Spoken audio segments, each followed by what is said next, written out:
And you just watch the way Green Bay is getting started here. They're really crisp. There it is. You know, like they do in wrestling. Boom! There it is. Boom! Right there. That's a wham block. There it is. Show me the money!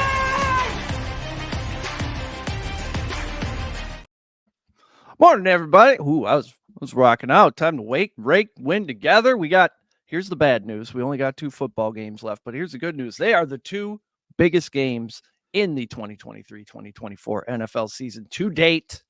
So let's just think about the fact that we still have multiple football games on a Sunday and drill way down into them. So we are going to spend a good 90 to 120 minutes talking about 2 football games. Cricket, how you doing? You can't talk for 2 hours without cricket. Hey, my man, how you doing this morning, guys? I'm all right. I am a little depressed. It is that bittersweet time of year where football is winding down. But you're right, man. There's supposed to be 2 pretty good ones today, so I'm looking forward to it, man. How y'all doing this morning? I'll tell you what, Cricket. I was a little depressed yesterday. It's like the first Saturday really sets in. You know, I just got over the Thursday night and the Monday night. Those are hard. So now we got 5 full days without a Mac Tuesday. Yesterday was a little bit hard. I found myself at 10:40 last night, standing in front of my fucking 80-inch TV, like nose to nose with the fucking Lakers and the Golden State second overtime. It was a good one. So let's go NBA, I guess. Here we go. Bro, I'm hooked on hockey, bro. I bet hockey throughout the entire. I love how on Saturdays they have like a game at 12:30, then one at 2, a couple at 4, then like a whole slate at 7. It's great, man. I love hockey. I'm hooked on that stuff. I got to get into it. It's a lot of fun. fun. How you're not? You live right in the middle of it. How are you not into hockey up there in the frozen tundra? I'm from Oklahoma, and it just wasn't a thing down there. And that's fair. Coming up here, I haven't. It was almost like soccer. I've watched enough of it now. Now it's fun. But what I can get into it because of the athletes and there's fist fighting. Okay, so you got it. So we get a defensive end in football that has a partially torn pec, and he got the Q tag, and he's day to day, and a 21-year-old fucking kid up from nowhere, Minnesota, is playing up in fucking Winnipeg with 2 pecs torn off, bro, and a broken nose, and he's fucking fighting his way out of fucking. I was watching the Dallas Stars Capitals game yesterday, and I watched Rupe Hintz take one right off the dome. Like that puck, dude ripped it. It hit him right in the face, and he's just like, he skates over to the bench for a minute. It's not 3 or 4 minutes. That dude's back out there skating around. Those guys are cut from a different cloth, dude. Just wired different, man.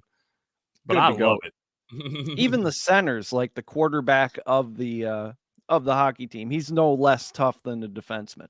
Man, I know. I've always wanted to play hockey since I was a kid, the Mighty Ducks days and stuff. But down here in Tennessee, man, we didn't even have the Predators back then. We didn't have an ice rink within like 500 miles. And I couldn't figure out for the life of me why my parents couldn't just move us up to Minnesota for like 3 months during hockey season. And I was like, what's cool? We'll just go up there and play, man. Then we'll just come back down here when the season's done. I couldn't figure out why that was a problem back then. Well, pond hockey. Patriots here, right on time. Callie's here. Fantasy Sports Corporation. I assume that's Kamish Buku. Good morning. Jeez. Good morning, y'all. Already. We got good morning, you filthy animals. That's a great reference right there. I love her. The Chiefs and the Ravens, look at this, 391 different bets you can make on this game. What a time to be alive. It is. Ravens minus 4.5 now. Total 44.5. I still like the Ravens. I liked them all week. I'm not going to be swayed now. I agree, sir. I'm out here on a fucking limb then with these Kansas. I jumped on it with Will so early. I was already in it. Now I couldn't back out then. I already had too much invested. That's true. So sometimes you just gotta let the money ride. You're like, all right, I guess I just gotta cheer for you, even if you know it might be the wrong side. There's nobody. Hey, that's why they play the games, man. Nobody knows for sure. For today, this is so bad. I've got a tinfoil hat on. I'm trying to talk myself into happiness with these bets. Like Taylor Swift, they're not going to not do the Super Bowl. I got Alex Jones. I'm screaming a microphone. Like the NFL is going to make the Chiefs win. No, they're not. Fucking Lamar's going to win this game. Of course they are. They're the better team. It's Lamar's time, man. It's Lamar's time. Lamar's playing as focused as he's played his entire career. He looks good out there, man. He just feels like he has a different chip on his shoulder this year. And this Ravens team has been dominant all year long, man. Even in the games they lost, they were in they dominated those games from all facets for the majority of them, and then wind up just letting them slip away at the end. And I think we've seen a much more focused teams if they let that one slip away against the Browns back in week 10.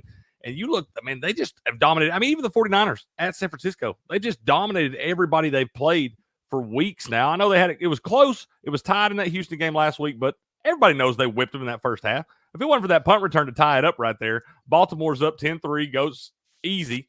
Scores them 24-0 in the second half. Baltimore's playing as good football as anybody right now, and I don't see any way the Chiefs can slow them down enough to get the win.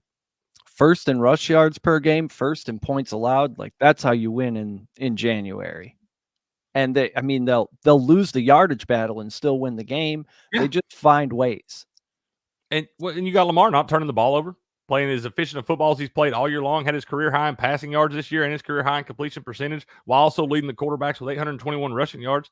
I mean, this guy, he's just doing it, man. Everybody wants to kind of be upset with him, not getting the MVP, or with him going to be getting the MVP. I'm not, man. I don't care if the numbers are there. The guy's been the most valuable player to his team and in the league all year long because he gets it done in crunch time and he doesn't turn the ball over. Morning, Chuck. Yeah, I mean, how many games does that Baltimore team win with Tyler Huntley at quarterback? Five or six, maybe. You've seen it when he's been hurt the last couple of years, for whatever reason. This guy's won 75% of his starts since he came into the league back in 2018 or whatever. Yeah, it's crazy, man. It really is crazy the amount of they don't lose with that guy on the field, but when he goes off, they fall off drastically right there. Yeah, it's a completely different team, and I think that among other things seals up his case for the MVP. Let alone how he played down the stretch, and then Purdy sort of fell apart there at the end.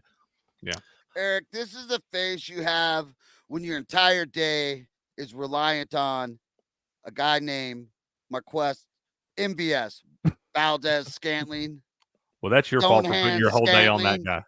God, I can't believe I did that. Will, God bless you. I know you're going to have twins tomorrow, and I love you for that. The daughter's going to be great, but you're a real asshole for really pumping this into my head, Oh, you're giving him a lot of bulletin board material, bro. Don't give him that bulletin board material. He did have 62 yards against Buffalo, so, I mean, maybe he caught 2 of 4 targets. That's huge for him. To catch half of his targets, that's really turning a corner for that guy. I can't believe they would throw that guy the ball 4 times. Hey, Greg. I can't believe they'd throw it to him 4 times. That blows my mind that they would even try that many times. He must have caught the first 2 and then dropped the next 2, and then they gave up, is my guess. What worries me about these Chiefs is their third down efficiency. I was digging through their game logs, as I like to do, and they were 5 of 13 against the Patriots, 5 of 16 in the loss to the Raiders, 1 of 5 in the narrow win over Buffalo last week. So I worry about in crunch time when they need that first down. The Chiefs aren't going to be able to get it, whereas the Ravens have. I mean, I was looking at their total first downs. They're over 23, 25 first downs almost every game, and the Chiefs struggled in that department. What do we got? There she is, the lady of the hour, our national treasure. Hey there. That was the name of the horse. That works. That works. That was a great win last night. That was in huge. the Pegasus Cup. There was a bunch of great wins last night. When they went into overtime, Curry went up, puts them in overtime, and I'm like, overhits. Oh, yeah. That was massive overtime. And then double overtime. Then I was invested double in the overtime. game. Yeah, exactly. Then you got to watch the rest of it. At that point, if you made it through 2 overtimes, you got to watch the rest of it. That was exactly it. Like, I put down that bet, and then I was like, no, you know what? I feel really good about this game. I'm going to double down on it. So there you go. Double down on it, too. Dang, that's a good night. It was let me tell you, your TikTok alone may have been doing more for NBA marketing than the whole agency itself. Yep. Because I would never have tuned into that game. Whoa, look at this. We got a party now. Now it's a party. Morning, Elio. Good morning, everyone. Good morning, sir. You feeling better, man? You've had that flu going, man. Bro, it fucking took out the whole household, man, for like 2 weeks. I'm still, like, you hear it, right? And I do hear it a little bit, but y'all on the back end of it at least? Yeah, we're in the back end of it. Dude. It was horrible, bro. It started like the weekend of, the holiday weekend. My son, and you know how it is, man. When you have kids, it starts with the little one. He fucks everybody up. It works its way up. Yeah. Day 4 takes my wife out. Yeah. Day 4 takes my wife out. Like day 7 takes my kid, my daughter out, and then day 8 takes my ass out. And I was to say you just knew it was coming, man. Yeah, man. You can't avoid it. You can't avoid it. After a week, you're like, am I just immune to this one? Did I already beat it? Like, what's going on? And then it hits you. Collectively, we're going on 2 fucking weeks, bro. It's like collectively, you know what I mean? Like shit. Well, that's the worst, man. When you make it a week and you think you're past it, you're like, I got this whooped, and all of a sudden it comes out of nowhere and just knocks you off your feet. Yeah, man. But hey, man, it is what it is, bro. It's not the first time, it's not the last time, and just gotta keep battling, bro. That's all. Survivor, bro. Ari's fan club grows. Callie says she was waiting for you. Oh, cool. Thank you. Yeah, that what was that thing called at Gulfstream Park yesterday? The Prudential? The Pegasus Cup. The Pegasus. Yeah. The Prudential. Yeah. It was cool because I see other TikTok influencers on TV talking about the Pegasus Cup. The runner-up, Alex Earl, was there. I followed her for a while. So it was cool seeing people on TikTok who really started off as small content creators like me going out there, and they're in the big leagues now. So I'm super happy for her. She looks stunning. I love the dress. And yeah, it was great. It was a great race. I loved watching it on TV, and I'm so excited for horse racing. I mean, the thing is like there's such great odds in horse racing, even compared to regular sports betting. Like it's like golf. Betting on the favorite last night, National Treasure, was 7-2 odds, and this would be like betting on a 10-point underdog. Like that's the kind of odds we would be getting if you translated it into sports betting. Okay. I mean, so it's great odds, and a pick and that's six the favorite contest. Yeah, that's the favorite. I mean, the pick six contest, you could win $6 million with a $1 bet, really. Yeah. So I mean, that's fun for people who traditionally like parlays, except this is a pick six. You could win $6 million. It's so much better than a 6-leg parlay. That does sound pretty good. I always wind up picking a guy that's like, or a horse that's 50-1 or something, just to get a cool name like Leonidas or something. I wind up picking. I'm like, and he doesn't even finish the race. Ari, was that at the Hallandale here in Florida in Gulfstream? Yeah, that's like literally like 10 minutes from where I live. I mean, cool. I don't do horse racing, but I used to go there a lot, before I got married and had kids, because they have they have a casino, they have a poker room and stuff like that. It's a real cool spot to hang out. They got restaurants all around it, bars. It's a nice little night out too. So, okay. Yeah, it seems really nice. Ooh. Have you been to Tampa for Gasparilla parties? And what the hell is a Gasparilla party? Never been to Tampa for a Gasparilla party, bro. I have no idea what the hell that is. Gasparilla. Yeah. Never, man. I mean, shit, man. Tampa. What is it, Chuck? Yeah, what is it? I mean, I'm in Tampa, Ybor City. I go for like cigars and stuff. Yeah, that's the thing. You're not getting 6 million to 1 in a sports betting situation. You're getting 47 to 1. That's not nearly. You can't buy even a house with $47. I always enjoy horse racing. I kind of like long shots. Yeah, absolutely.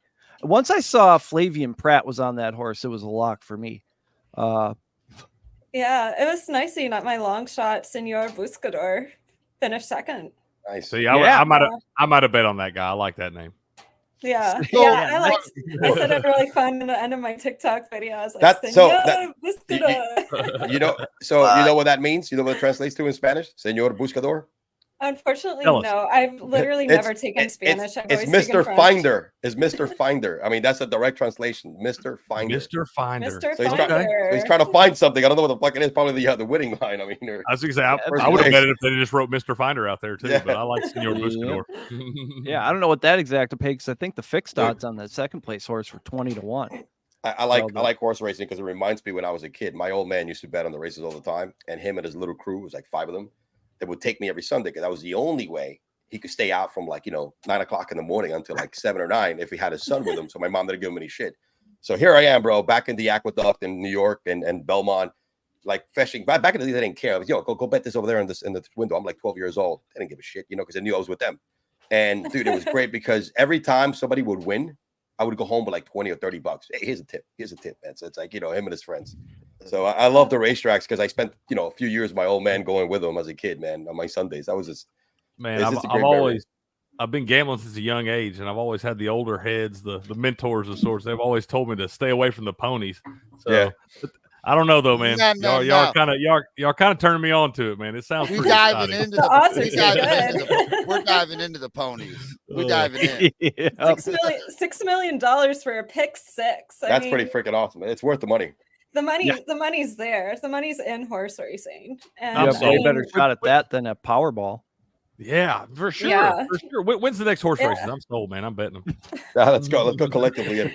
yeah, they're continuously running. So Hey, I'm looking forward to really diving deeper into this. All right, year. we're gonna have to have a little show about it. Yep. Yes, Oh, I'm absolutely. all for that. I'm Teach us- down.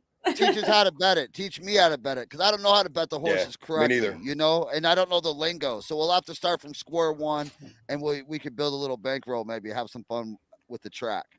Oh, There is yeah, a lot of absolutely. We could do vocabulary. like a group bankroll and just see how we do. That's not Yeah. bad. We could all throw $20 in it and get Yeah. after it. Yeah. Let's I try love it that. out. I'm All pretty right. sure There's I'll a have never lot done of- it. Hey, side note that producer, go ahead and side note that for a later date there. Fun. Yep. Well, I'm gonna clip this anyways, and Yep. we're gonna put it out so then we have to do it. There's already burgeoning interest. Teach me Yeah. too, says Callie. Yeah, I think a lot of people are interested in horse Yeah. racing, but have no idea what first off the claim or a maiden is or any of that stuff. Do you know why not like a bunch of Joes aren't horse racing like me? Because we just don't know how. It's intimidating when you click on it. Like, what do I press? All the odds look great. So what do I do? And Like there's then, 20 but horses I out did there. do it. I did do it yesterday because your email made it really, pretty easy. Click this button. It's National Treasure. Click that. Put money in. Go. Right? Yeah, That's all I did. really And try to made break money. it down in a simplistic way. But Yeah. even when it comes to tools that are offered to analyze horse races, I mean, they're so much better and so much more robust than what you currently have like for sports betting right now. Because Really? I mean, the facts are like when you look dollars and cents, I mean, horse racing, I mean, the revenues are still bigger than sports betting right now. I mean, it's still a huge industry with a lot of money. They were And, totally just showing horse racing on SportsCenter too. I think this is a sign. And let me tell you It's a something, guys. sign. Cricket, when the universe speaks, you need to listen. I like Plus younger people are trying to get involved in this. And I mean, the younger people is really like the people who move the mark. When you have TikTok influencers and people that younger people could relate to going there and participating in the events. And, instead of, for years they've had people that are, maybe your famous ice skating figure, but why are, what's the credibility for you to talk about horse racing wagering? It's just like now it's cool because they're bringing in the younger people, and I think they're also going to be probably bringing in real wagering professionals soon too.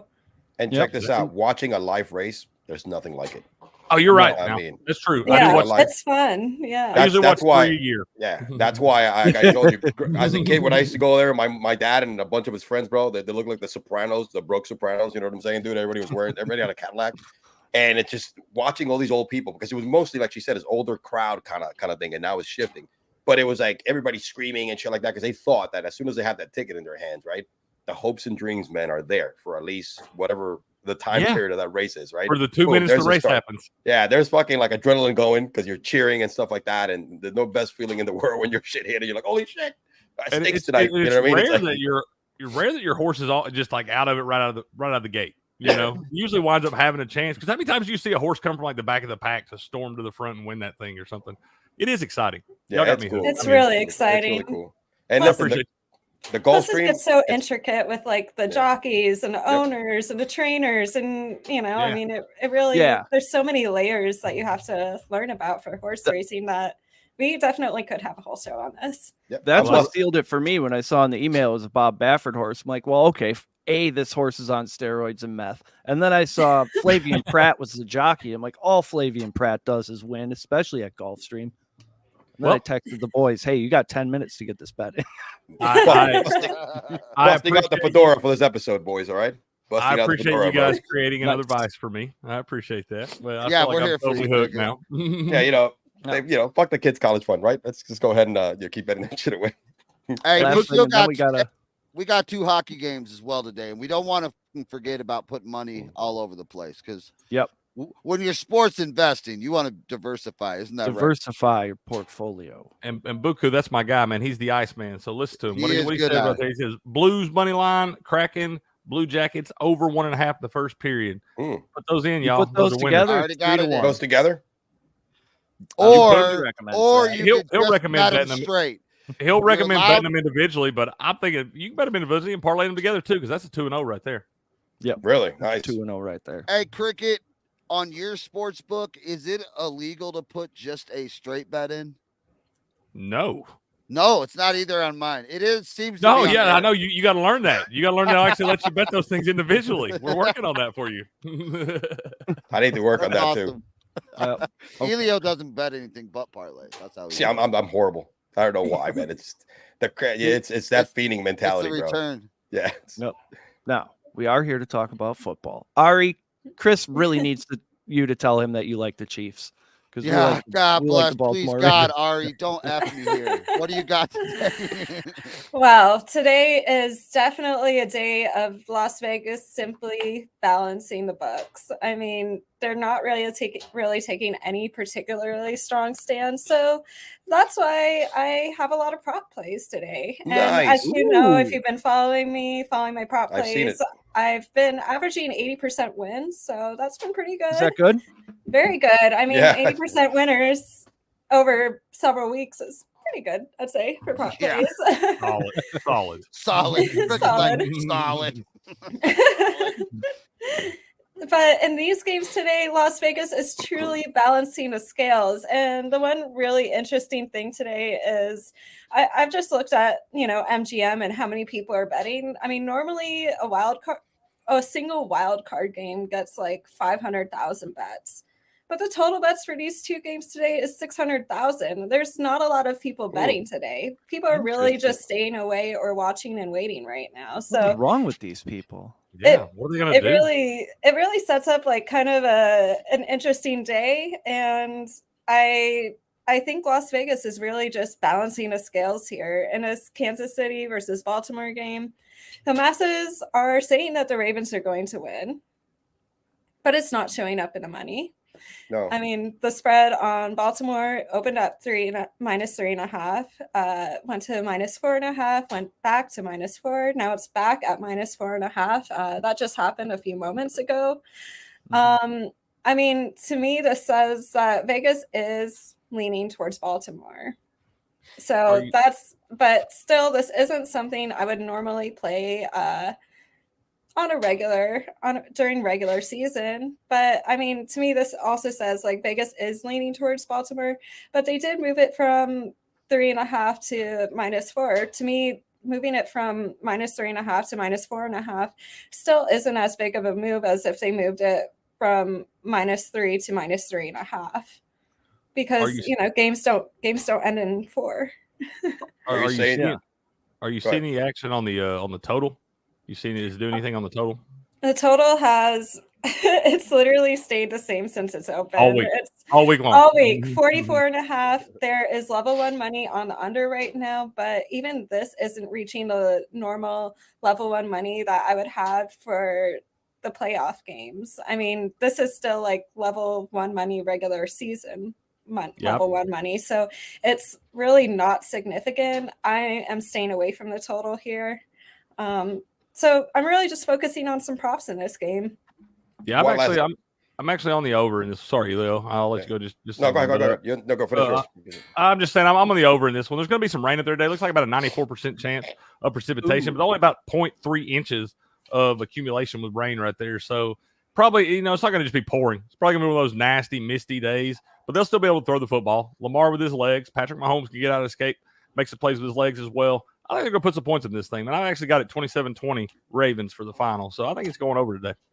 So that was my next question. You think definitely going to cover the spread and maybe not still win, but Kansas City cover the plus 4.5? Because that's I look at I use a site that gives you the trend of who's betting what game, where the money is on one side, and best bettors and worst bettors and stuff like that. And it's like right now, most of the money in this particular site, it's on Kansas City on the spread by like 40% or something like that. So I don't know. I mean, it's one of those things that I don't take that as my last stab to bet. But it's like, I don't know. You think people are leaning on Kansas City? They know that we got to pick them in case they win, but they're not. It's going to be a closer game than 7 points. That's what has me confused right now, man. You know what I mean? Yeah, it's like, coming after that. I think the books are going to have, like Ari said, a fair amount of money on both sides of this thing. I don't think the books are going to get hurt real bad, no matter who wins. So it's going to be hard to really. I've just been on the Ravens all week, man. Yeah. I've just been watching them be the most dominant team in football for the last 2 months now. Yeah. And I just feel like Lamar, it's his time. I feel like he's got that chip on his shoulder. He needs a championship to kind of put himself in that conversation with the greats of all time. Because if he gets that ring, he'll be up there in that conversation. Yeah, he's a Hall of Famer at that point. Yeah. Look, the 2 MVPs and all that stuff. So, I mean, I just feel like he's playing at a different level. And those guys seem focused with that defense led by Roquan Smith and Patrick Queen. Those guys are freaks too. Kyle Hamilton, the safety, the young kid back there, is a stud, man. He flies around with the ball, a real ball hawk. And so that defense is playing well. And I've seen Kansas City struggle in a lot of spots this year. I know that it's not the postseason, but 2 back-to-back games on the road. They played in 2 tough weather games against 2 tough opponents, hard-hitting opponents. It just feels like a Baltimore day today. Chuck answered the question I was going to ask. Do you anticipate money coming in the couple hours before game time? He says Westgate is empty right now. On a normal Sunday this time, it is not. But he anticipates it coming later. I think this is interesting because growing up in Vegas, that's really where all the sharp players hang out. So if it's empty right now, I think a lot of people are just watching and waiting. Yeah. Interesting. What were you saying, Chris? I was going to say that I want to argue so bad right now with Cricket on Lamar and Patrick Mahomes.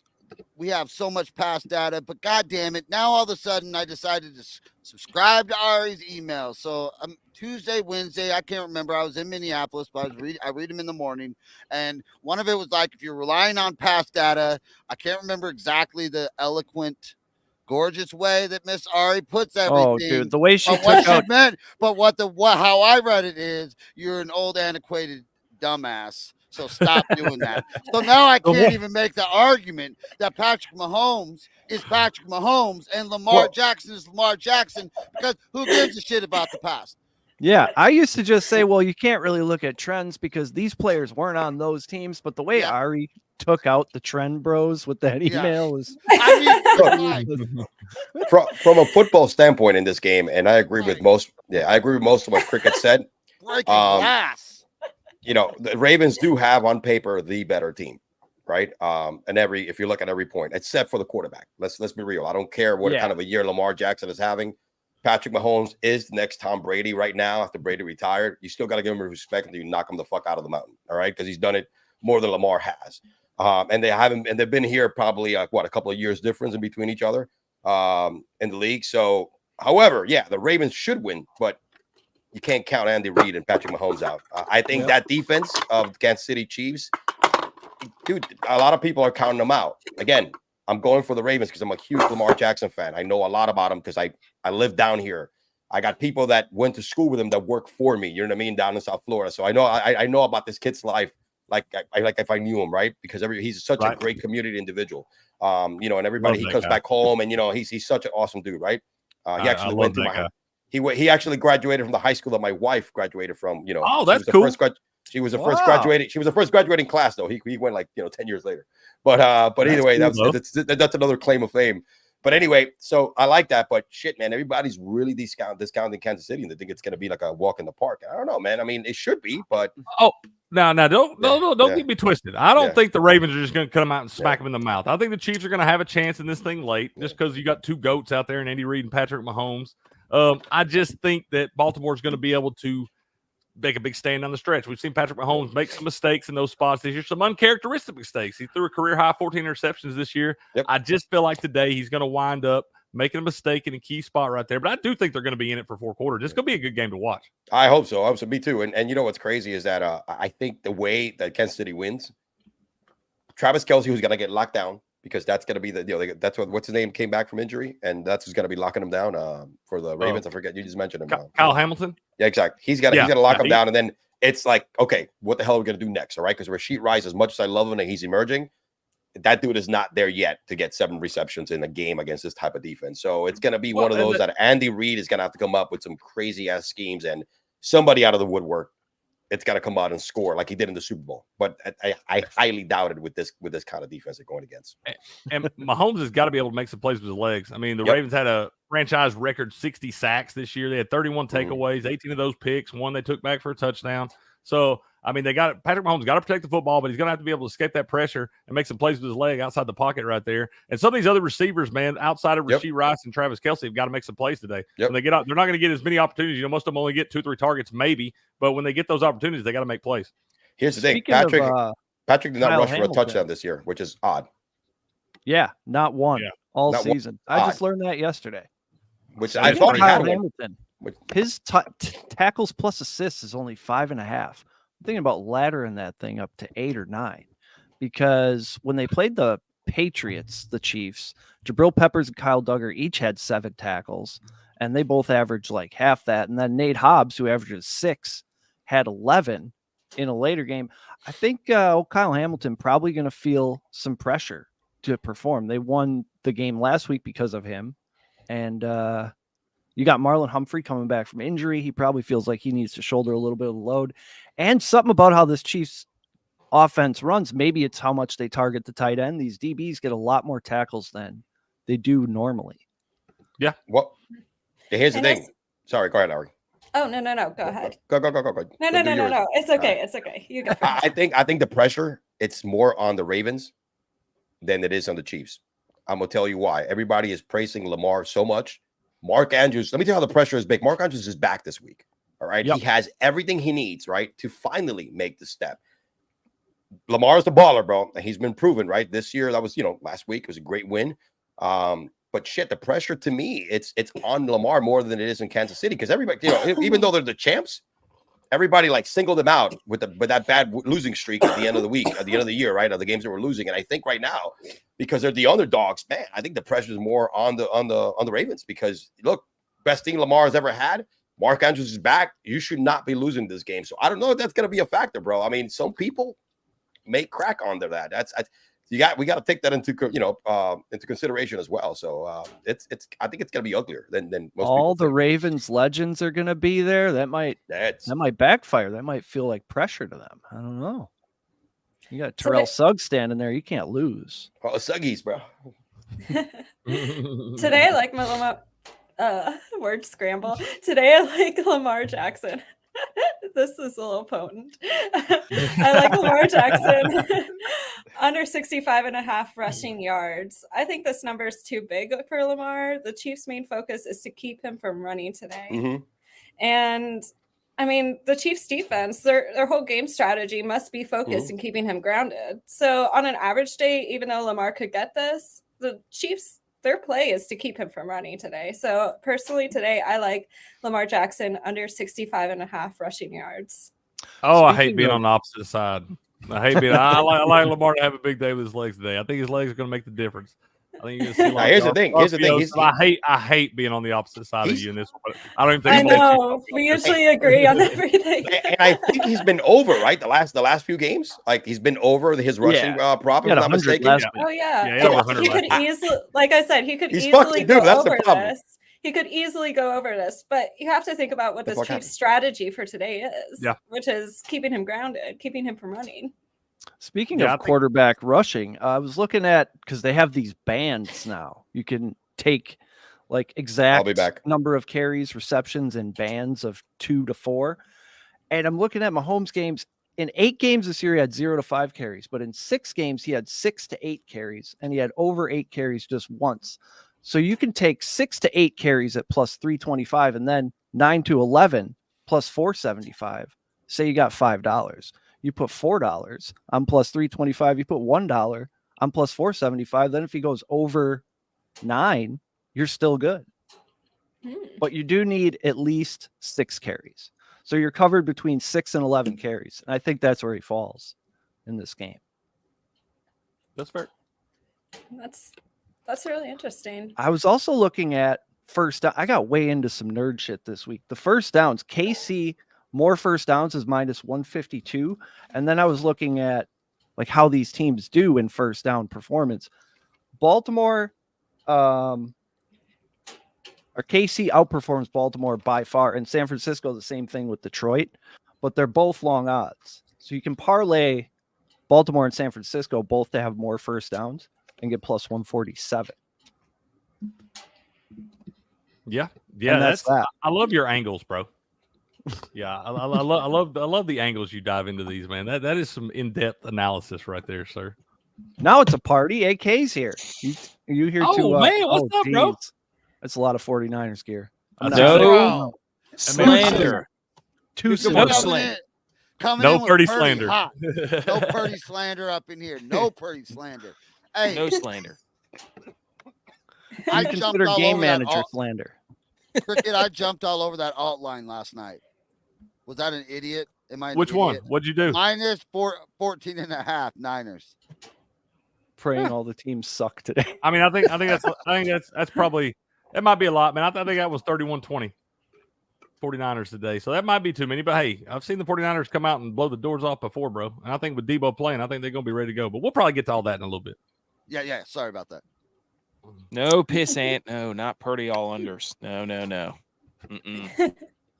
More like Captain Underpants or Underdog, whatever that guy's name was. Let's talk about Pacheco. Yeah. Let's talk about Pacheco. Back to practice on Thursday. Had the toe injury. Looks good. What do you like, receiving or rushing?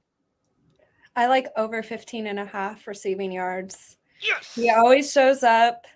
Plus, we already know we've hit this every single time this season. When he's on wet grounds, his high strides, they're proven to be better on this wet surface. It's going to be wet. It's going to be slippery.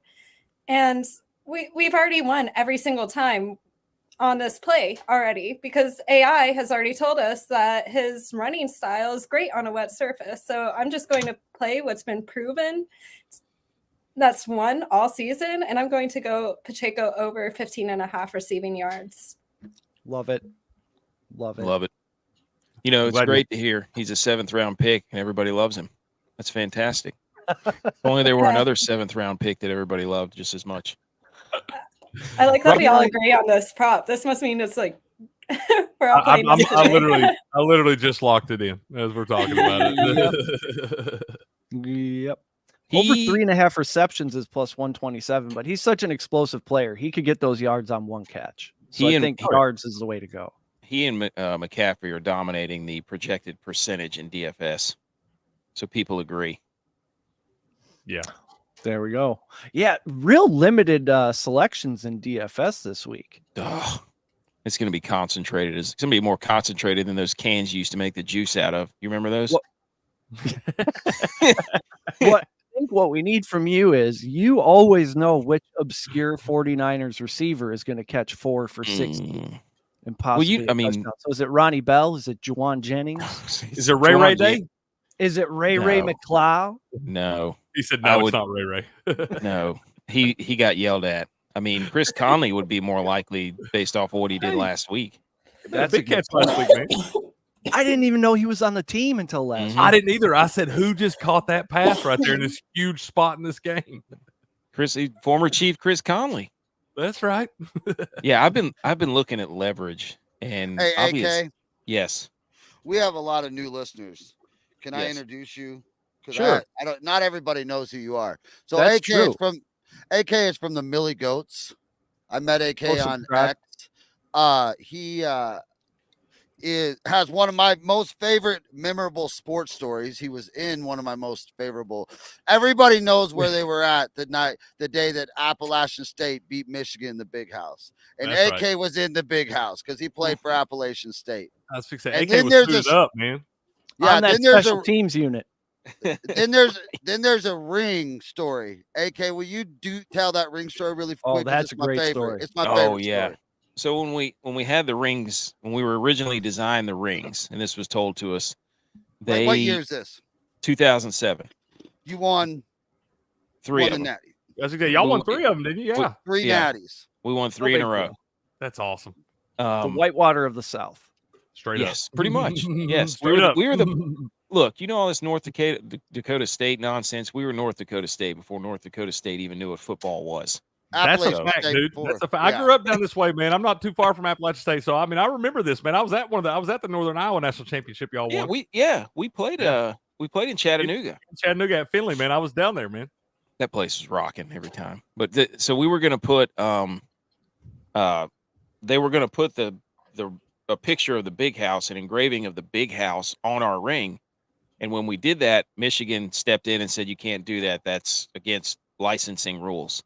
You'll have to pay a fee. So we apparently the people who were designing the ring tabled it until an Ohio State donor stepped in and paid the licensing fee just so that we could have the Michigan stadium on the side of our ring. I fucking love college football. Bro, you took the words out of my mouth. That's the only, That only place that can happen would be in the college football world. And that's Yes. awesome. Somewhere in a boardroom, two guys were sitting there and they said, you know what?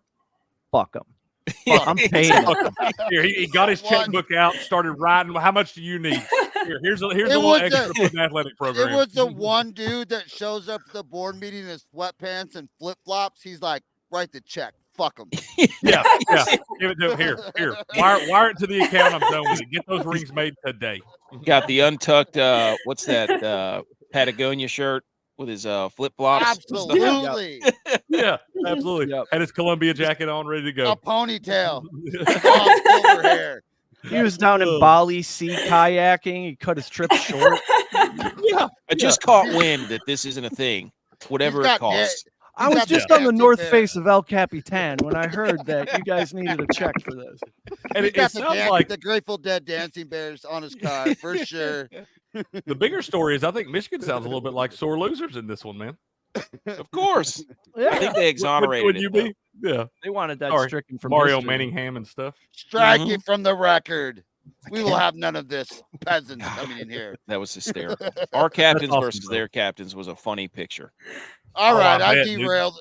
I derailed it. I apologize. Didn't they have Super Mario out there as a Super captain? Pro, that's a great one. They had him and Mike Hart, Chad Henne, Jake Long is probably the biggest human being I've ever seen. I started to say those are some monster people, bro. Mike Hart, one of the best running backs in Michigan history. Mm-hmm. Mm-hmm. Punch All right, him I'll in bring the us back. fucking mouth. That's what happened. That's right. Ari, I got a couple props I want to run by you. Tell me what you think. Chiefs over 2.5 touchdowns plus 103. They've scored 3+ in 8 of their last 10 playoff games. Can the Chiefs score 3 touchdowns today? You know, I don't really have an opinion on this. I don't. Sorry, but All what right. do you guys No, think? I want to that's open this up to everyone else. That's a what do no you guys bet. think? I'll, Yeah, I already crossed Yeah. it. I already Whatever crossed the it. he Mahomes already rushing- marked through it. I seen him marking through it right there. whatever the Mahomes rushing yard prop is, over. I think Yep. it's 26.5, I think. Do it. Over. Hammer it. 26.5. I have no Yep. no information to back that up, but I know that Baltimore struggles against running quarterbacks. Mahomes runs in the playoffs, and Baltimore's played 0 mobile quarterbacks all year. And Mahomes is healthy. Remember, he ran for like 70 yards when his ankle was Yep. bummed last year. Can Yeah, Yeah, somebody that's true. can somebody explain to me why on DraftKings they would have his number at 26.5 over minus 140, but you can get him 25 plus at minus 130? Weird. What?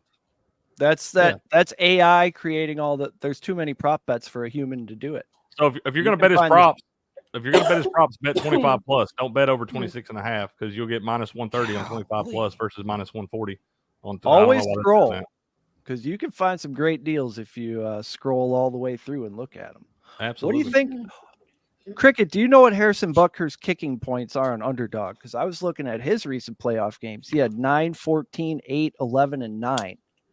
They are 6.5 on Underdog right now, and then 1.5 field goals made for Butker on DraftKings. Is his kicking points are at 7.5 on DraftKings. Over is minus. Well, no, my bad. That's Justin Tucker. 6.5 for Harrison Butker, but over field goals, over 1.5 field goals for Harrison Butker is minus 120. But yeah, you got 6.5 kicking points there. I think he gets. I mean, I think they score 2 touchdowns. I think he gets 2 field goals today. I like his over 1.5 field goals. So I think they're going to score a couple touchdowns with that. So I think you can take him over the kicking points or the field goals.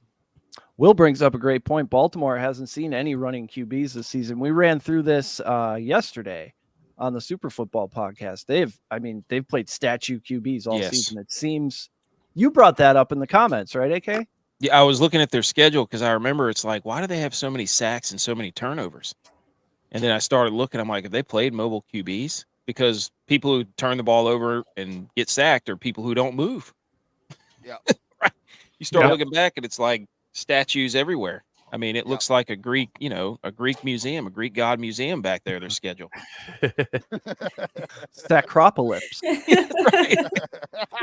Now, Ari, I know we're on the opposite. I think we're on the opposite side of this one, so I'm ready to cross it off. Justice Hill over 25.5 receiving yards plus 139. He had 11 last week, but over 25 in his 3 previous games to close out the season.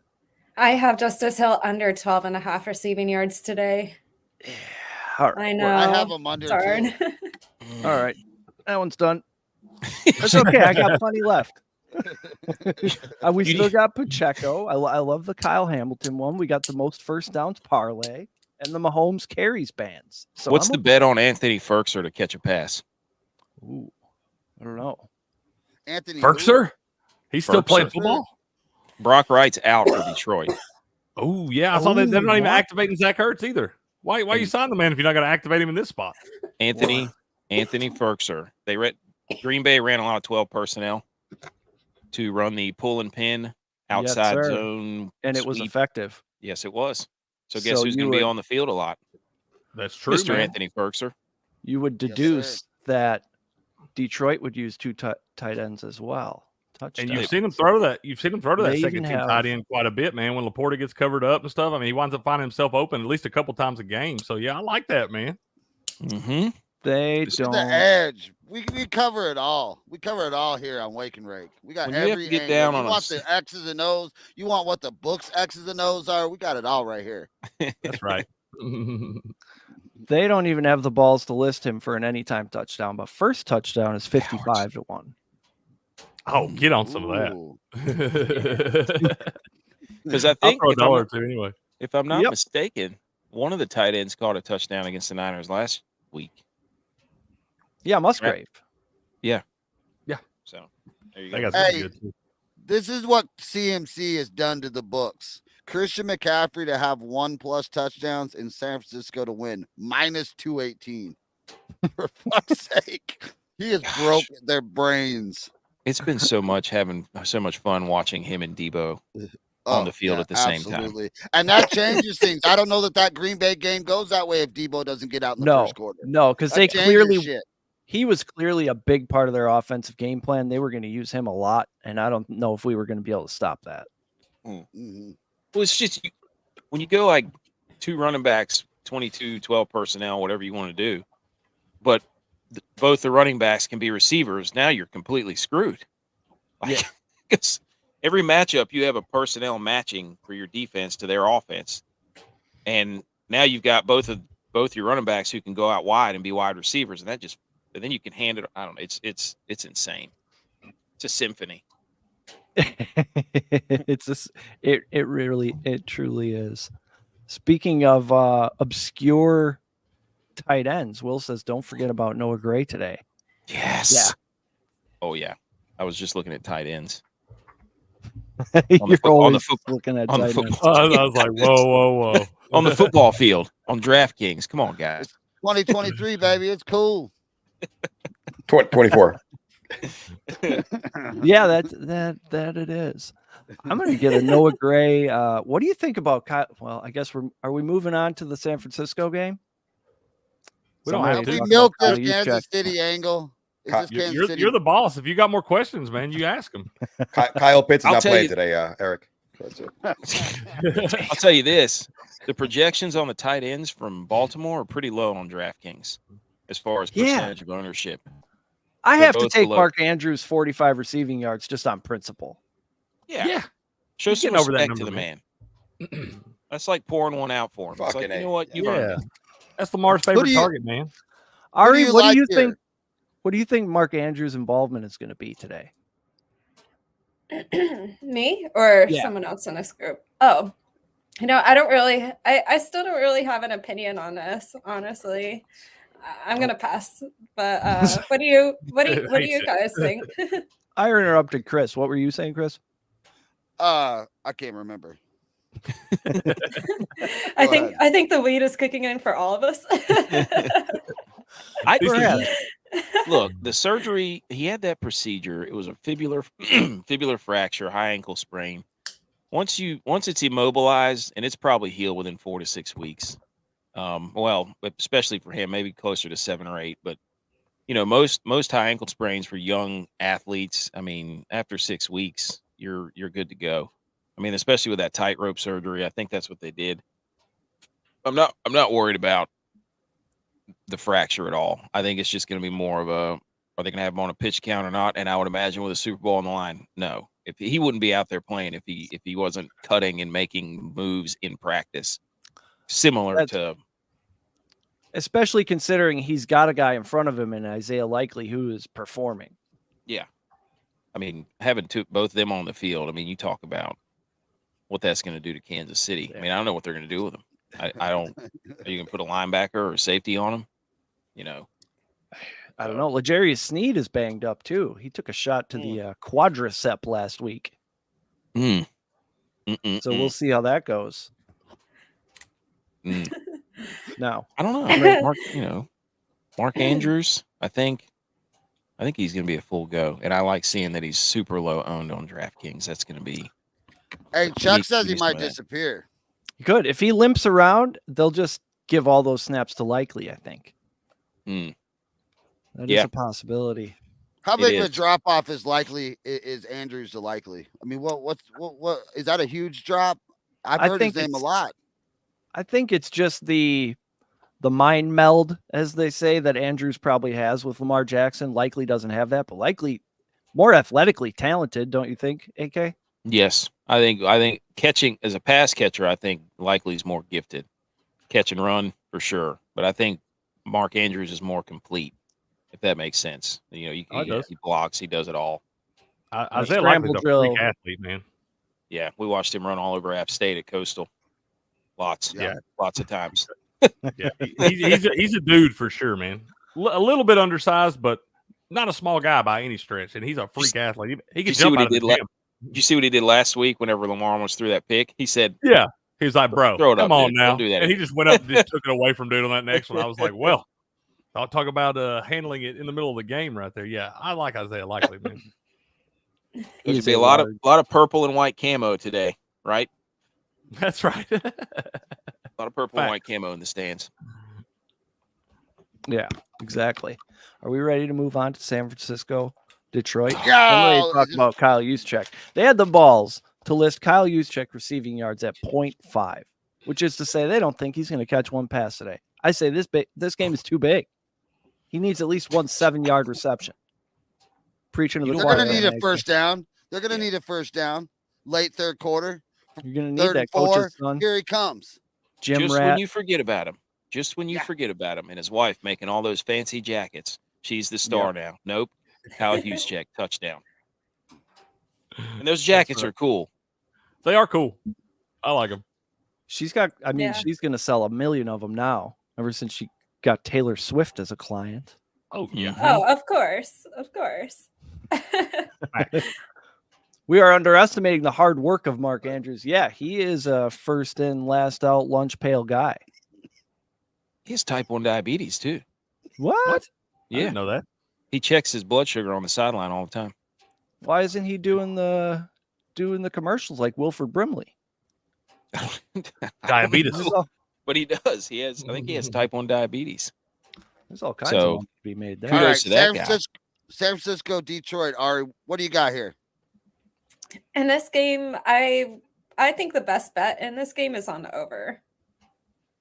I mean, right now it opened up at 50.5. The local headline was 51. Currently it's at 51.5 with some strong over money.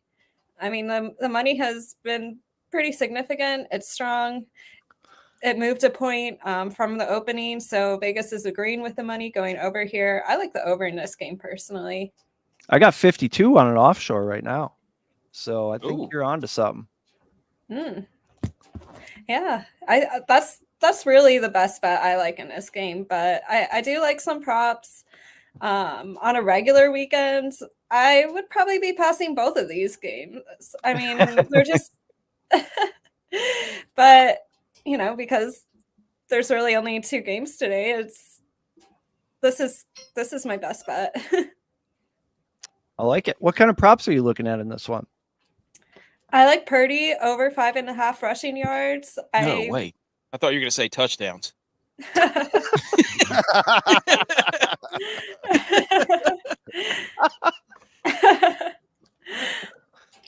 I think he's going to do everything he can to win today. Everyone's going to be focused on McCafferty, but he does have the opportunity to get some yards, and Preach. And going over 5.5 rushing yards should be very easy for him. So I like this prop a lot. Those are fun to root for because it can happen on any play. Like I also like Jamison Williams longest reception over 16.5 because if he catches one pass, it's going to be 20 yards. That's all he does. Yes, he's And you just sit projected there to on be the couch? he's projected to be the highest owned wide receiver for some odd reason. What? on That DraftKings. blows my entire DFS strategy completely out of the water. Most people are targeting, it looks like, the 49er. Well, I mean, obviously it's the higher over under. The weather's not a factor, but anyways, that's where you It's going to be a that's where you- beautiful day out there. Yeah, you get beautiful. down and dirty. Oh, yeah. So Brock Purdy over 5 touchdowns. Got it. Yeah, I think Lock what's it in. interesting about this game is the Lions. A lot of people are rooting for the Lions, but they give up a lot of scores in the red zone versus the 49ers. They're the best team in the entire NFL in the red zone. I mean, San Francisco is very strong in the red zone. This is a fact. It's not just a trend. Ask Green Bay. Yeah. For real. Green Yeah, Bay was when we- down there like 4 times. Yeah. Yeah. Just shelling us.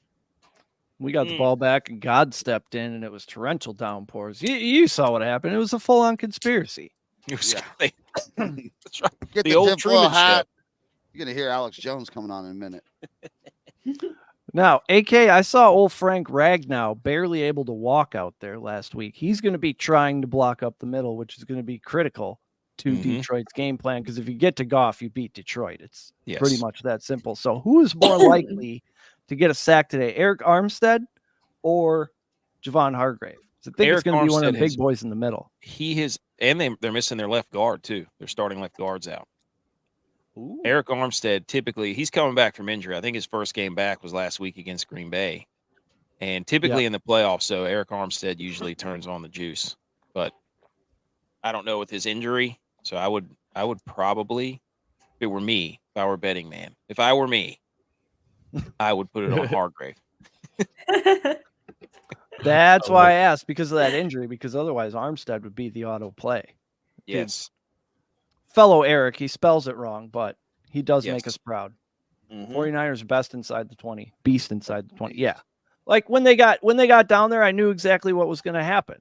Christian McCaffrey's going to go up the middle and score the game-winning touchdown. It's just a matter of time.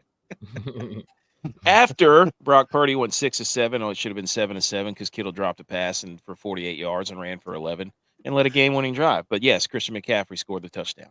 That was how many times God is mentioned by winners. It's definitely I can't Hey. understand why Brock Purdy has not hired you as a hype man yet. Okay, Really? I can't figure All it he's out. got to do. I can't figure it out, man. Brian Clark, Dan Orlovsky, all of you, come on down and let's debate. I don't want to hear it anymore.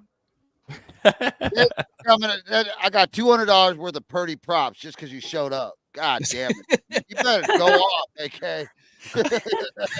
If you understand the amount of phone calls I get when the Niners lose in a spot like this, Oh, my phone has died the Oh. past 2 years because I I've bet gotten so text many phone does. calls. Yes. Oh, Yes. Oh, it's that's got to be brutal. it is, but you can see I do it to myself, which I'm completely fine. That's exactly. yeah. So Hey. you gotta learn this lesson, man. You gotta get better from this. Two guys I know that jump all into whatever they're into, and that is Will and AK. Like, Yes. they leave no doubt until halftime. Then it's like, who would ever bet on these fucks? Oh, Will right there. He can backpedal with the best of them, man. He'll make you feel like he'll tell you all week long about a bet, and then make you feel like a complete piece of shit because you rode with him. Yep. Oh, he's good at it. Good at it. Yes. Speaking Those of Will, he kids don't says stand Fred a Warner over on everything. He's a monster. He's been playing great. You can get over 8.5 tackles plus assists at plus odds, which is crazy to me. Plus 112. Oh. How is he not flying Him around and the Drake field? Green. Elite Because tight ends Detroit- and elite linebackers are the stories. Yep. Detroit arguably probably wants to run the ball, control the clock a little bit, keep, MV Purdy off the field. Mm. And that would lead to a lot of tackles for one Fred Warner. I know the Packers ran a lot, and he was a problem. It was basically just get past Fred Warner, and maybe you can get some yards. Mm-hmm. So They I are like that a lot. They are starting their rookie safety again. They tried Logan Ryan against the Packers. That was a disaster. And so they're going to put Jair, I think it's Brown, back on there at safety. So we'll see what happens. But yes, I like that. Brady and Purdy, synonymous. I mean, when you think Brady, you think Purdy. It's pretty simple. I think more Jimmy Garoppolo, but Yeah. that's just me.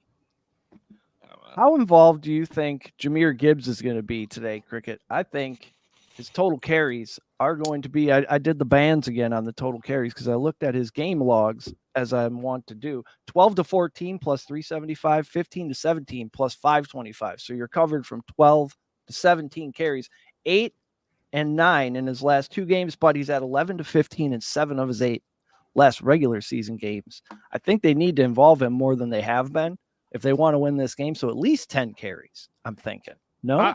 I think you're okay with at least 10 right there. I mean, and it's going to be a gamble. I feel like he's going to be right around that number because David Montgomery has shown that he can step in there and make some plays too. I mean, he was the top back in this thing until he really got banged up there and they really started using Jahmyr Gibbs.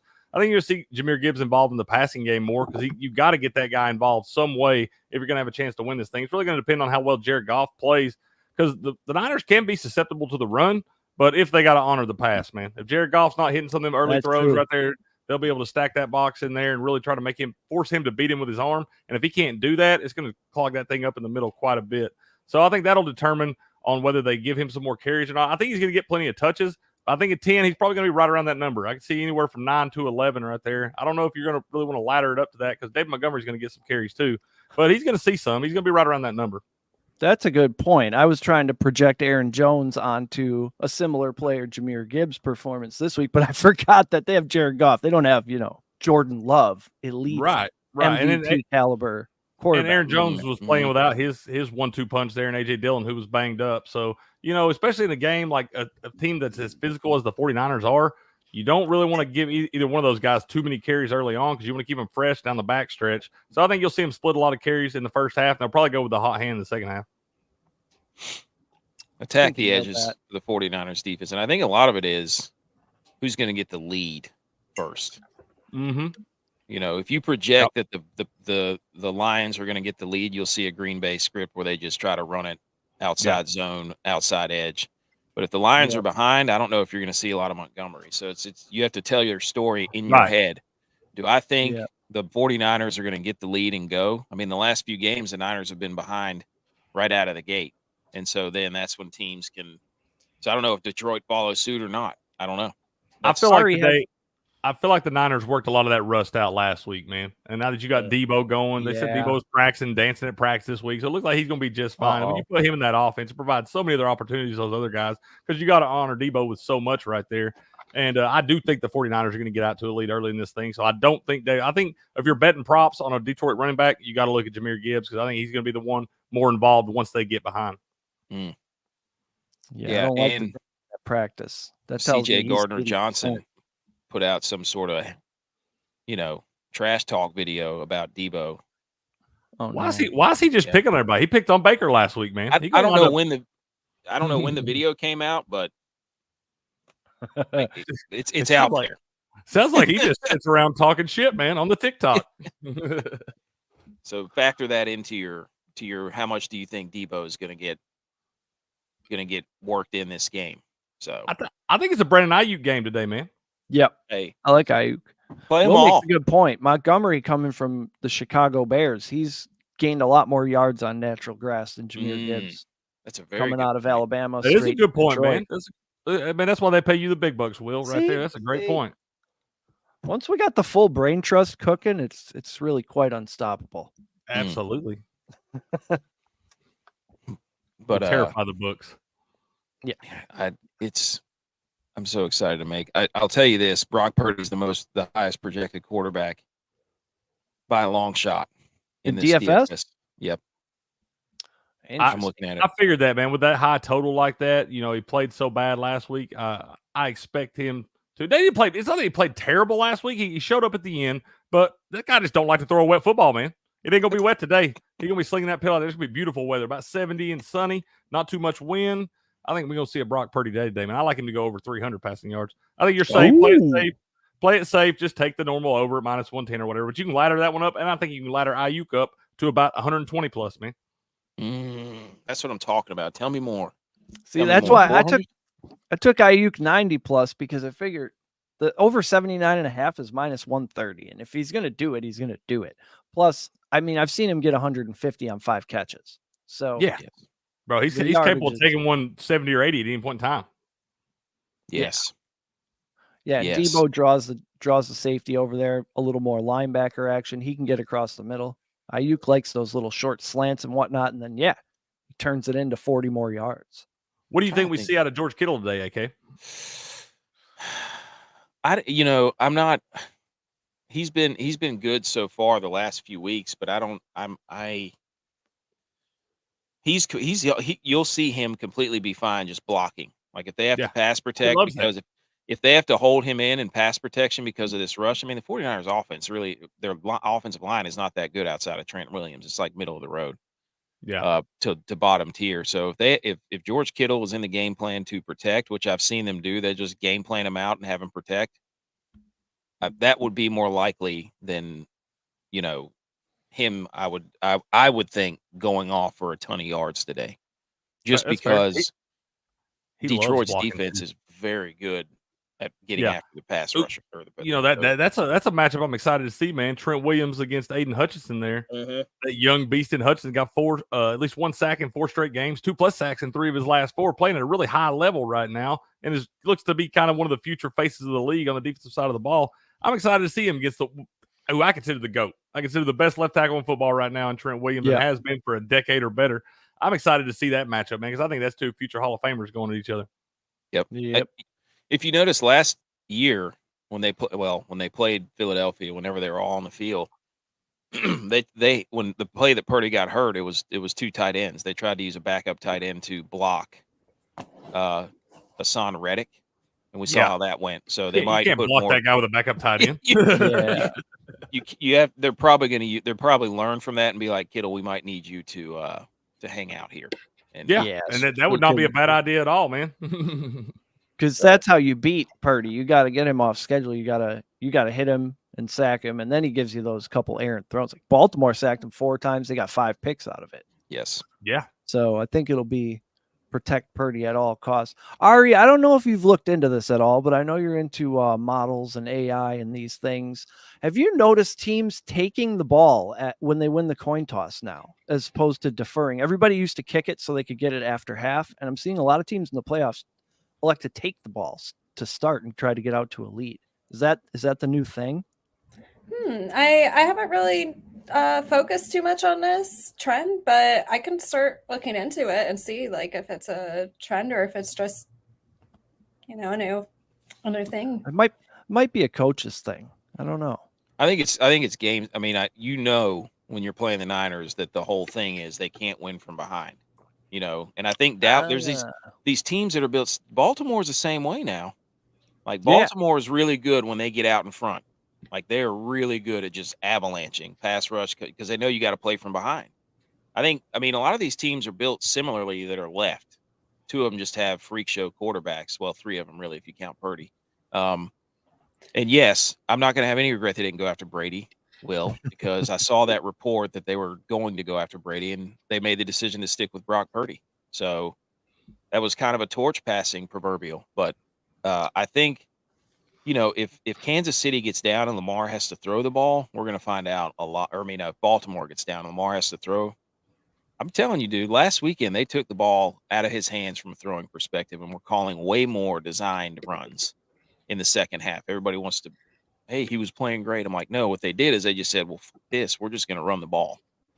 And that's what they did against Houston. You want to blitz everybody? Boop, Lamar at the backside, Lamar to the left, Lamar quarterback draw.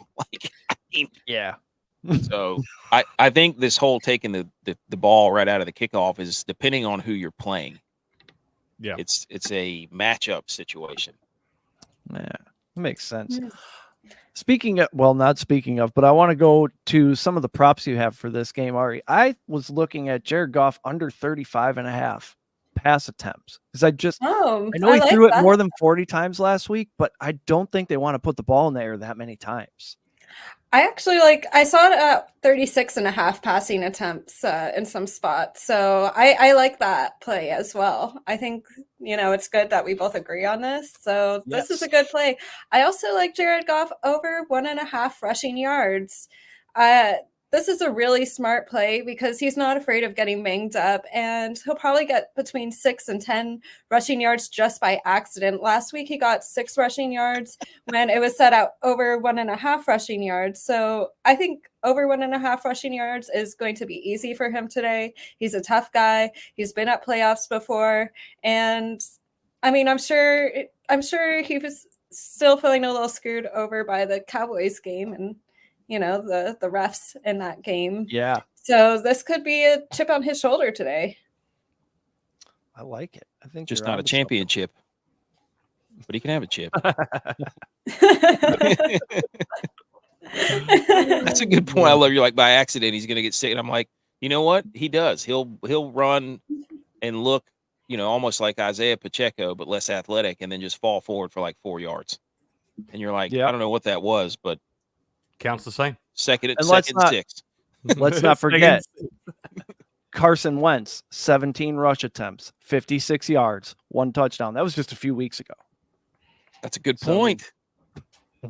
Good point. Carson Wentz, man. I don't know if that was in the Chuck in is the game plan or what? Chuck's trying to compete with AK on word collaboration. Yep, yes, dude. Come on, Chuck. Let's go. Get in the pun pool. The water is always warm. It is. The water's warm in the pun pool. Always. Oh, yes. Will. Hey, man. Hey. What's up, it's a party. Gentlemen, Ari, how we doing this morning? Outstanding. How are you doing? How is Mrs. Game on? How's Mrs. Game on? She can barely move, but we only got one more day. I told her I go listen because last night she was like, "Oh man, what if?" She goes, "I'm kind of cramping. What if this is it?" And I'm like, "You've got to get through tomorrow. We cannot have this go down." You've got to wait one more day. She's like, "They have TVs at the hospital." I'm like, "You think I'm going to be able to watch anything when this is all going down?" No. Yeah, I could imagine their Mahomes leading them down at the end of the game or something. Your kids popping out, and you're like watching the football game. I've got a feeling that wouldn't go over very well. I'm teaching my 13-year-old how to drive so I can watch the game on the way to the hospital. That's what's happening. All right. Will, if those kids pop out on a game-winning Mahomes drive where me and you look like absolute fucking rock stars, then we have so the middle names at least are going to have to reflect that. Patty and Kelsey. Yeah, and I was thinking if whoever wins the Super Bowl this year, is that my kids' team now? Is that the girls going to be their team? Is that the jerseys we get? I don't know. We're gonna see. Because we ain't buying Detroit jerseys. Just so you especially if you hit the under 11.5 hours of labor. I mean, that's a big day. Have we set the over and under on that? There's no. She's we have a scheduled C-section. So takes a lot of prop bets out, Bill. Can I bet the exacta then? Yes, if you got a C-section, I want to bet the exacta. That's got to pay good. Oh man. Well, weight and length. Yes. I mean, I wanted to bring this up. I wanted to bring this up real quick while I don't know how long I have. I heard this yesterday, and we haven't talked about this on our show yet, Cricket, but something since I got all these wonderful football minds here. Analytics obviously has changed the game of football. We see, like a lot of people focus on like when to go for it and all that stuff. Another thing that I haven't thought about, we've seen some of these defenses like San Francisco, which I think San Francisco has great defense, but where they're weak at is against the run. And now we think, why is that? Well, what if it's on purpose? What if the whole point is to have a great secondary and give up chunk yards here because you have a bend don't break, but also you just don't allow the other team to be able to throw the ball. Why is that? Because you have a great offense, and most of the time you're going to take a lead, and then now what do? They're not going to run. They're going to try to throw, and then they're not going to be able to throw, and then you're just going to be able to run away with it. Someone brought that up, and because if you look at some of the top defenses in the league or some of the top teams, they have this like, we want you to run. We want you to run the ball. We don't care. Yeah, maybe you get caught like in the Green Bay game where you actually have to play from behind, and that kind of puts you in a tough spot because they can run the ball. But more times than not, you're going to have a lead. And then it's like, okay, well, we have the second best secondary in the league, so good luck trying to pass on us. I don't know. What do you guys think about that? Will, are you suggesting that Shanahan's playing 5D chess out there? I think he is. Maybe even more than that. Levels you've never even seen. I know. Yeah. Dom Exactly. Capers. He's an Maybe Dom onion. Capers was trying to do that in Green Bay, but he forgot that our pass defense also sucked. They call it a run You funnel. can't be both. Can't A suck. run funnel defense. Yeah. The Rams did it on their Super Bowl run. And really, the key to that is being very, very efficient and good inside the red zone on defense. And you saw it with San Francisco last week. Yeah, you can run all you want. You can do whatever you want to between the 20s. But when you get to the 20s, the kibosh is coming down. The iron That's clamps why are over the coming first out. 3 drives, Green Bay made it to the red zone and only got 6 points. And that's by design. I think the biggest factor of that is having linebackers that can play a huge chunk of the field and can cover anybody, right? Fred I mean, Warner, look at man. all the teams left outside of Detroit. They've got some. I mean, they got Anzalone and Barnett, but the other three secondary. teams, the other 3 teams: Fred Warner, Dre Greenlaw, Roquan Smith, Patrick Queen, Gay, and Bolton. Like, these are dudes that can play sideline to sideline. And say, "We'll Now, give is it to Gay you playing between-" today? I heard Gay was going to be out. Have they ruled him out? I don't know. He had a neck injury, didn't he? Yeah. So that's going to put a lot on what's his face, Tranquil. So I think one game though. I think one game these guys step up. Yeah, but I don't put too much into it.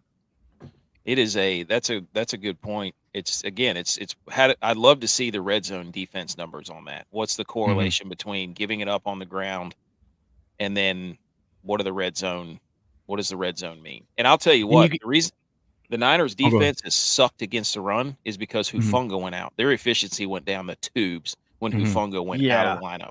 He's a watered down. Think about it when you get in the red zone too. It's like, okay, you can tighten up and get your run defense a little bit there because they have the receivers has less to work with there. So then now your secondary is like, okay, let your great secondary take over and dare them to throw it.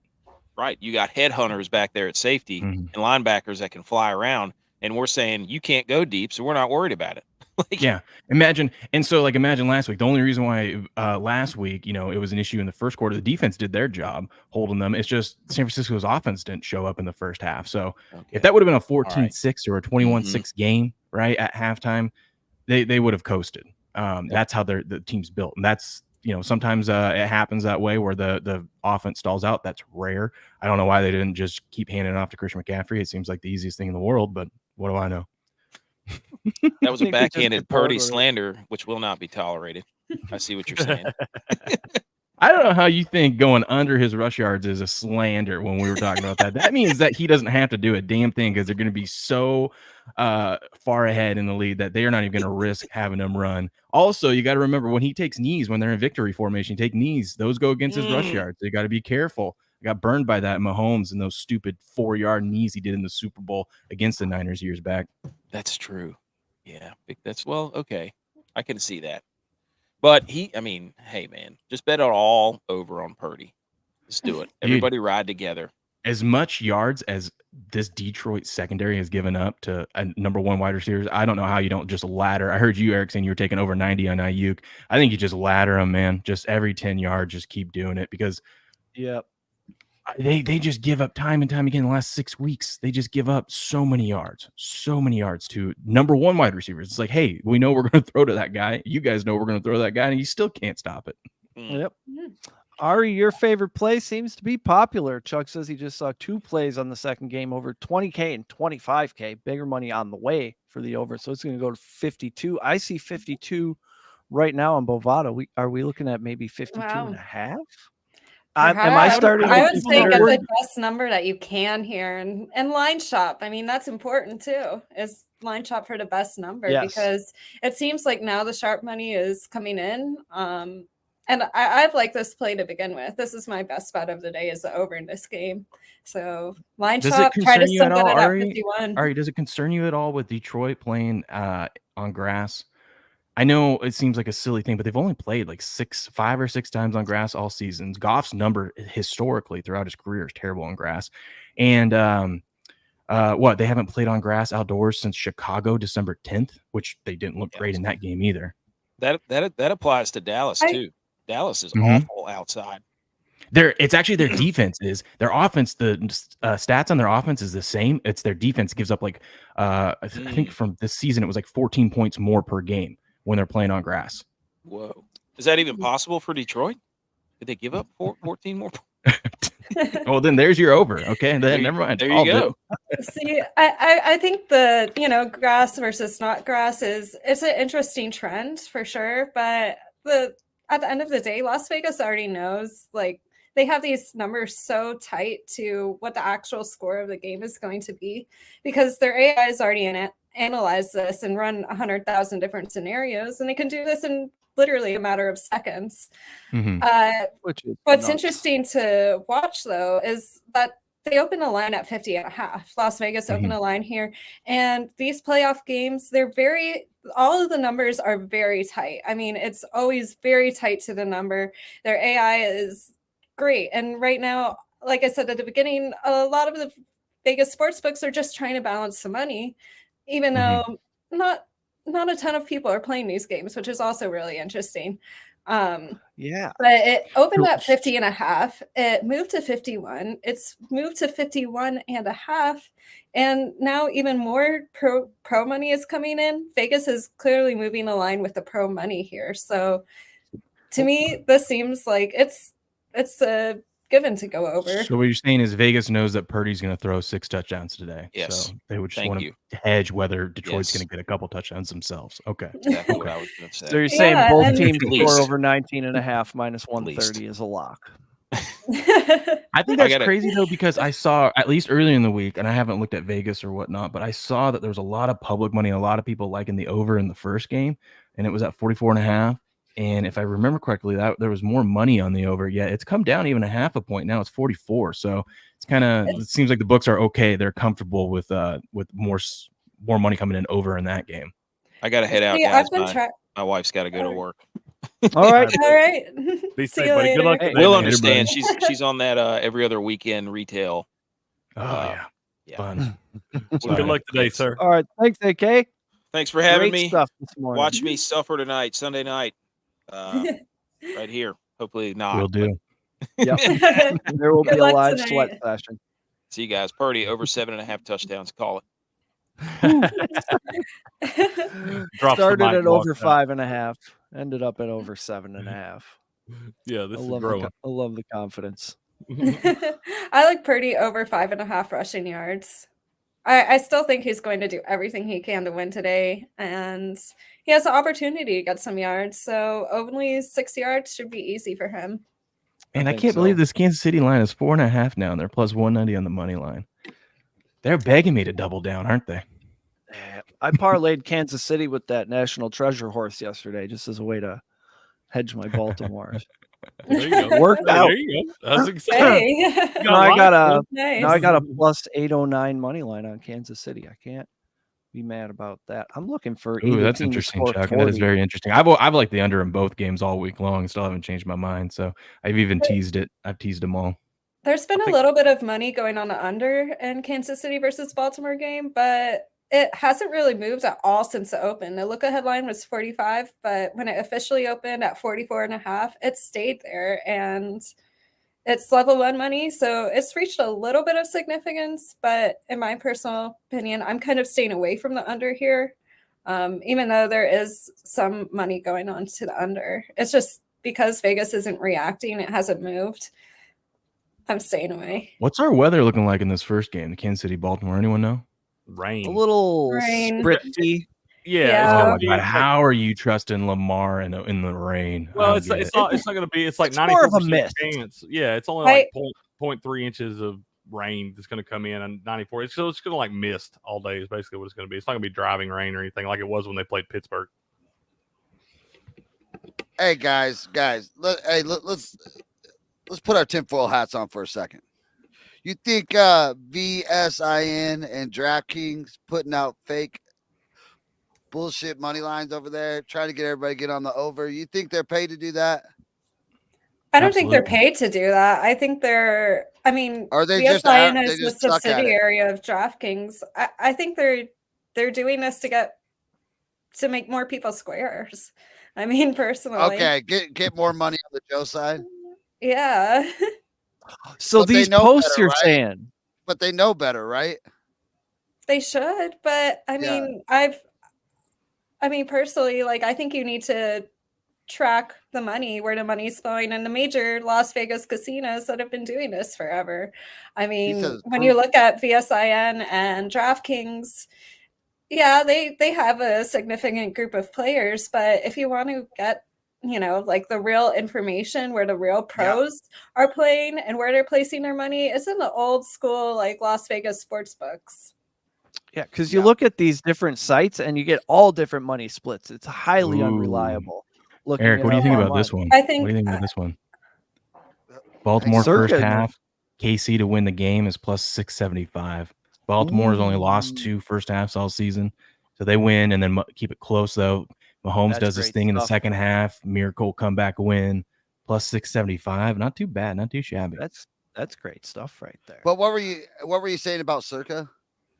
Oh, Chuck just said Yeah. Circa and they're screwing around too.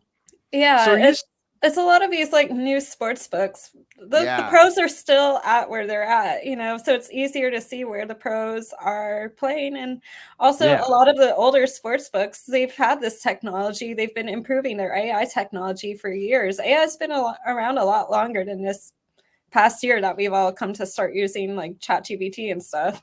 I mean, it's been around for many years. So they've had a lot of time to like really improve the accuracy of their numbers. And personally, I like, to check numbers across like various different websites and really see like, I want the bigger picture. I've been kind of listening to shows that are sponsored by different casinos, bigger shows, and it's pretty crazy. Some of the bets that they're giving out.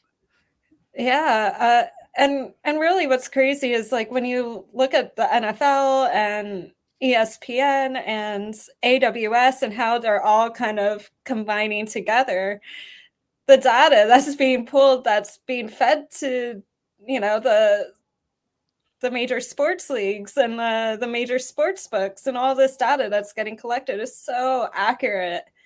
And it's really mind-boggling because like I've personally have been going and testing out different sports wagering bots that people have made, and people are making them all over the place, and everyone loves to come on and say like on YouTube, oh, I made $3,000 off of one play. Oh, I've made $1 million off of one play. Like my sports bot is so good.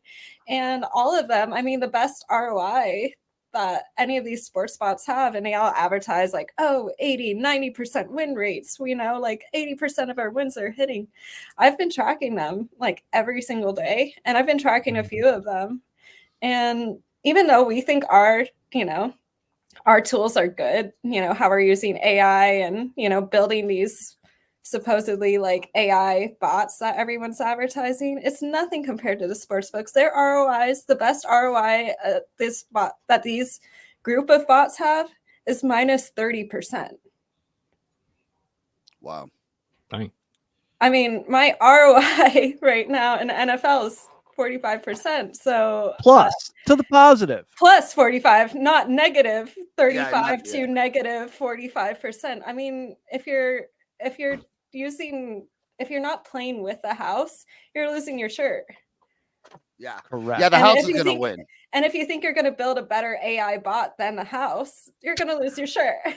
Well, if anyone's going to do that, I'm going to bet on Cricket to do it. My man, he's a wizard with AI. Yep. Yeah, I'm the tech Anytime guy. I have an IT issue, I call him up. That's Yeah, I fair. told him, hey, have you seen this AI? And he goes, what, Allen Iverson? It's what do you mean? Practice? Yeah. What, the answer? Yeah. All right, guys, I gotta head out. I gotta go make some breakfast for the little ones. But thanks for having me on. And I think I might try to stream the first game. We'll see. So and you're still on the Chiefs. See me. You're still on the Chiefs, right? Oh yeah, Chiefs, All right.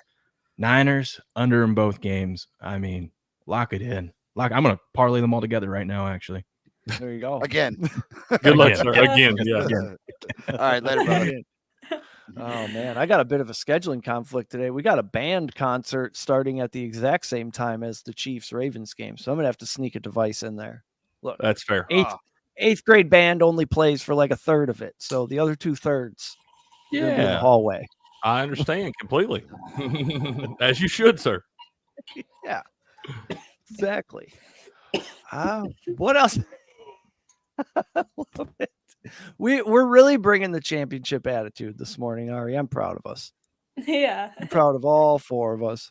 That's right. Chuck says she's 60+% ROI in NBA the last 2 weeks. That's not bad. All I know is all 4 NBA plays I took from your email this week have won. So thank you. Thanks so much. And everyone out there, I would love if you guys all signed up for my free daily tell them about the emails. email. I don't know if you could show the little thing at the bottom here. I got you. Oh, perfect. Okay, head to my website, www.arielcallista.com. That is where I have the stay in touch box where you could sign up for my free daily emails. I have so much information in there. I've been covering horse racing, which I love hearing from all of you on here, how we're all winning money. NBA, college basketball, NFL.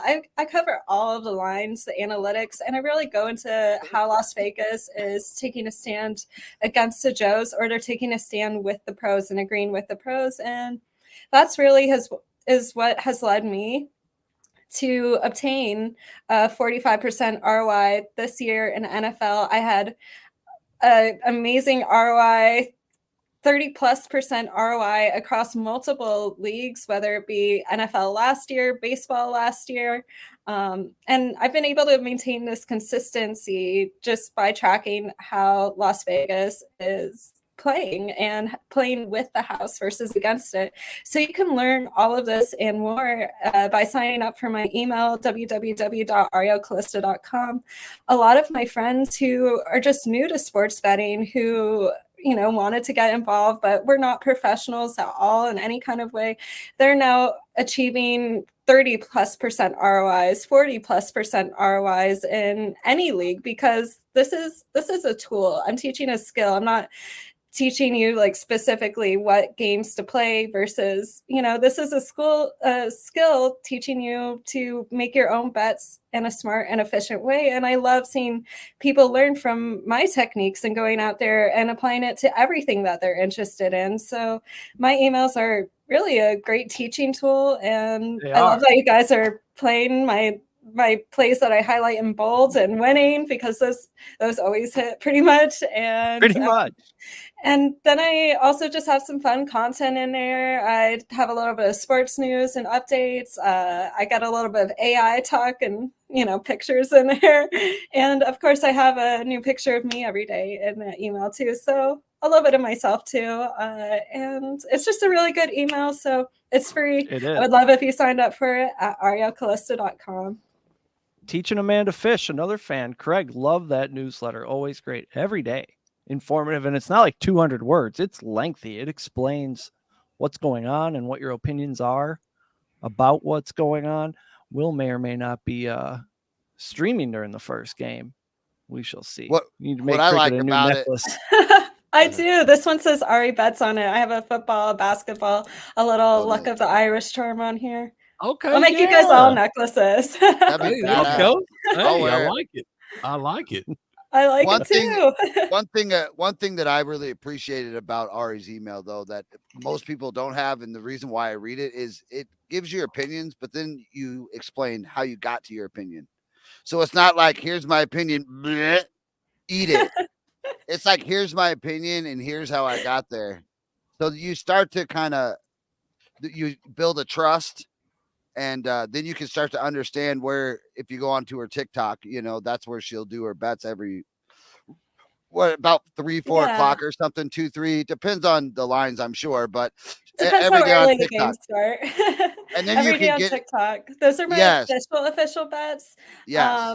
But my morning email, that's also great for, sometimes I don't have time to do a video in the morning, because as you know, like sports wagering is my hobby. It's not my actual business. I'm running my businesses. So, my email is also a great tool for that, and making sure, because I don't always have, not all of the games last through the day. So it's more of a teaching tool to teach you how to track the lines for yourself throughout the day, and then see, like, a lot of lines fall apart. So it's important to stay on top of that. But also, when I bold stuff in there and I don't have time to do a video, it's a great way to pick up a few great winners. Seriously.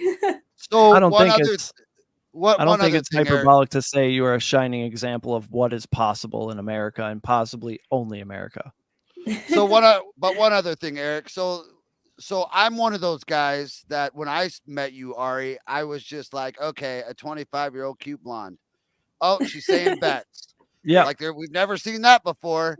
And then you came on the Super Bowl show last year, known you for like a year. Now you've been hanging out with us on Wake and Rake. The thing I had to cut through was, or the thing that made me go, wait a minute, she knows what she's talking about. The reason why I threw your email was you give us all the information. Here's the information. There's no, it's like not subjective in there. It's just, here it is. And then every day you make your bets, right? So I read those emails every day. I'm like, all right, then I watch you make your bets. And now I can disagree with you. And I have the information that you have, and I can try to play you. I would lose, because I did that for the first couple weeks. I bet some, and sometimes I was like, I don't think she's right there. I've come, and now we've talked a lot, right, Ari? So I keep saying she's an onion, folks. Yeah. But there's a lot to her. I had to see it for myself, and it cost me a little money to get there. But I'm here now, and she's correct. I blame the industry. Yeah. My whole deal when I go to bet is I'm going to beat the book today. Ari's the first person that like slapped us and said, why don't we just play with the book? Fuck beating the book. They always What win. about you guys have it? You're so close to right, but it's not beat, it's B. And we're like, oh, holy shit, you're right. It is legal to just do the same thing they're doing. Yeah. Yeah. And I mean, with my family really being in Las Vegas, since there was one stoplight in town, my grandfather was the only CPA in all of Las Vegas. So he was doing work for everyone in Vegas, and everyone who owned a business, who was, he did the books, the accounting, all of that. He was a CPA. And the one thing that I grew up hearing was, don't gamble because the house always wins. And this is 3 generations, getting pounded into my head of like, don't gamble, the house always wins. So when I really started learning about Dr. John Nash, he's a Nobel laureate, he taught me game theory. And game theory it's not a zero-sum game. It's not you versus the books. You can play with the books and then simply just take the money from the Joes and the squares out there, because there will always be Joes and squares out there. And that's really who you're taking the money from. It's not from the books, because you're playing with the books. It's kind of like poker. They're just taking their rake and moving on, and we're exactly gambling against each other. And then sometimes they see a big opportunity, and Vegas does gamble themselves a little. Yeah, I mean, Vegas is always, the sports books, they're always going to have an upper hand. I've seen multi-billion-dollar casinos get built without even a single loan taken from a bank or anyone. That's just the profit that they've made off of a few years of casinos and sports books. So they do take stands. It's not all the time. It's not every game. But it's often enough. It's often enough. They've spent serious money. I mean, money that, we can't imagine. Money that we can't even imagine on perfecting the AI and the computer vision and all of these different things that they use. For really making a very accurate prediction, so that they can always have the edge against the masses. And when you learn how they react to the pro versus Joe money, that's really where you could see like Vegas is taking a stand here, or they're not taking a stand here. And even in college basketball, what I think is really fun is there's so many games. Sometimes the bigger games, like we know that sportsbooks could also get carried away, like like regular people. Like they could move the line out too far just because there's a lot of pros coming in and pushing the line out. But in college basketball, there's so many games that you could actually see where there's just an AI readjustment on a move there. And then it's like, okay, this is a play. That's how I've been hitting a lot of my college basketball plays, is like even the smaller teams, because, you know, people don't care about it as much. You could really see where their AI is reacting and then take a stand with it. Frank, great question. Yeah, that's what we're talking about right now. Is how you do that, and that's what her daily email is. She's explaining that it's basically like betting with the books 101. I don't know what you call it, but she's taught me how to bet with the books from a mathematical standpoint.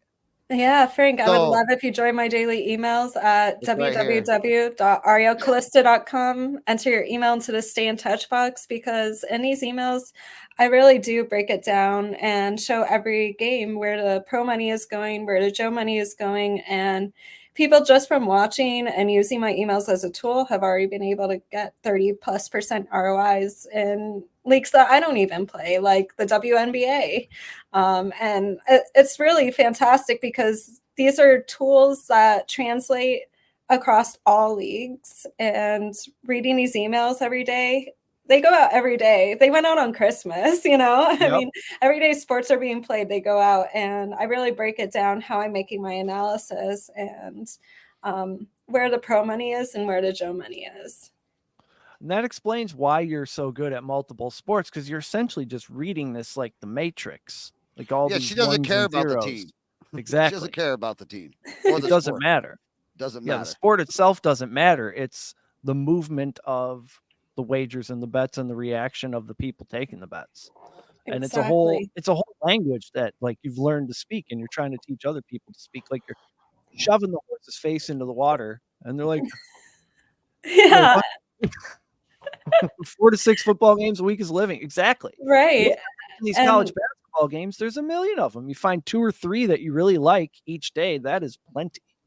Exactly. Sometimes it's about playing more or bigger unit size, I guess you would say, on fewer games rather than playing a lot of games with a small unit size. Hey, Ari, are you watching in real time on the sharp money coming in on this KC under?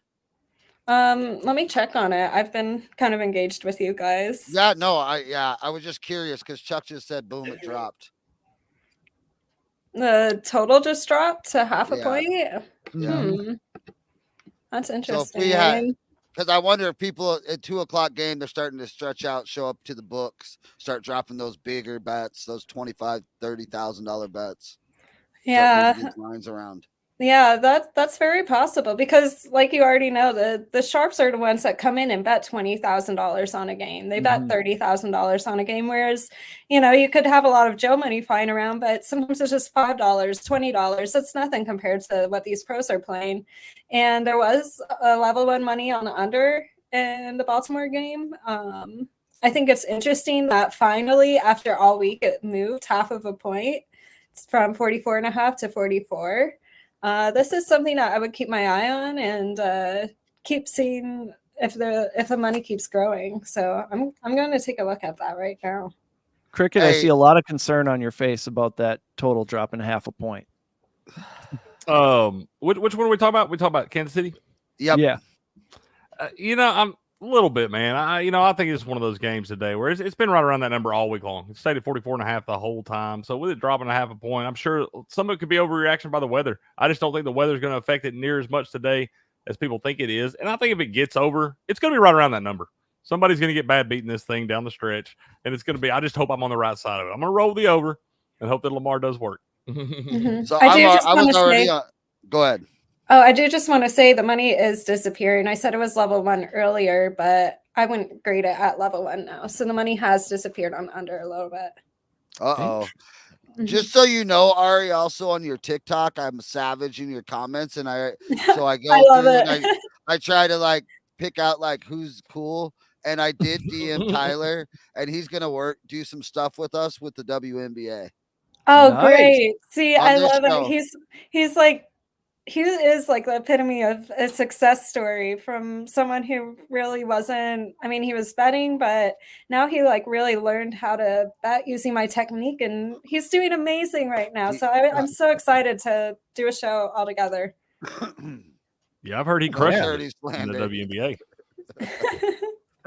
Hey, I don't even have to watch it to bet on it. Trust me.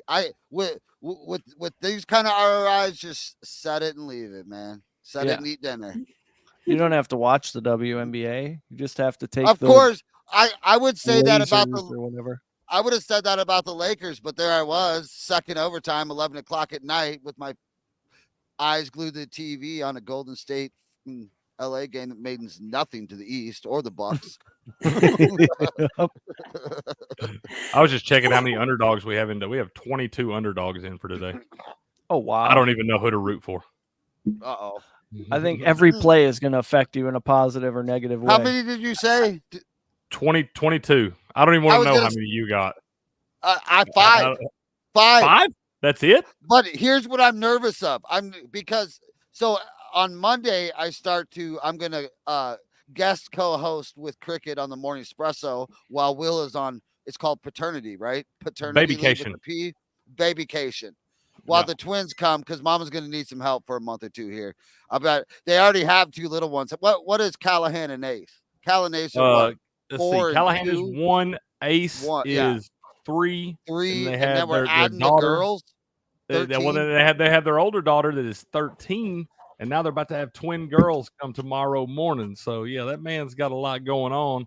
So yeah, you're gonna step in. We're gonna hold the fort down, man. Hey, I've been warming up my voice. I've even been turning off the political stuff and turning on the sports stuff because normally I just chill, chew and will. There's not much for me to do, but just holler out, China sucks every once in a while. You know what I'm saying? That's about it. But now it's just going to be me and you. I better get my head in the game. So I'm excited. I'm excited to do it with you, brother.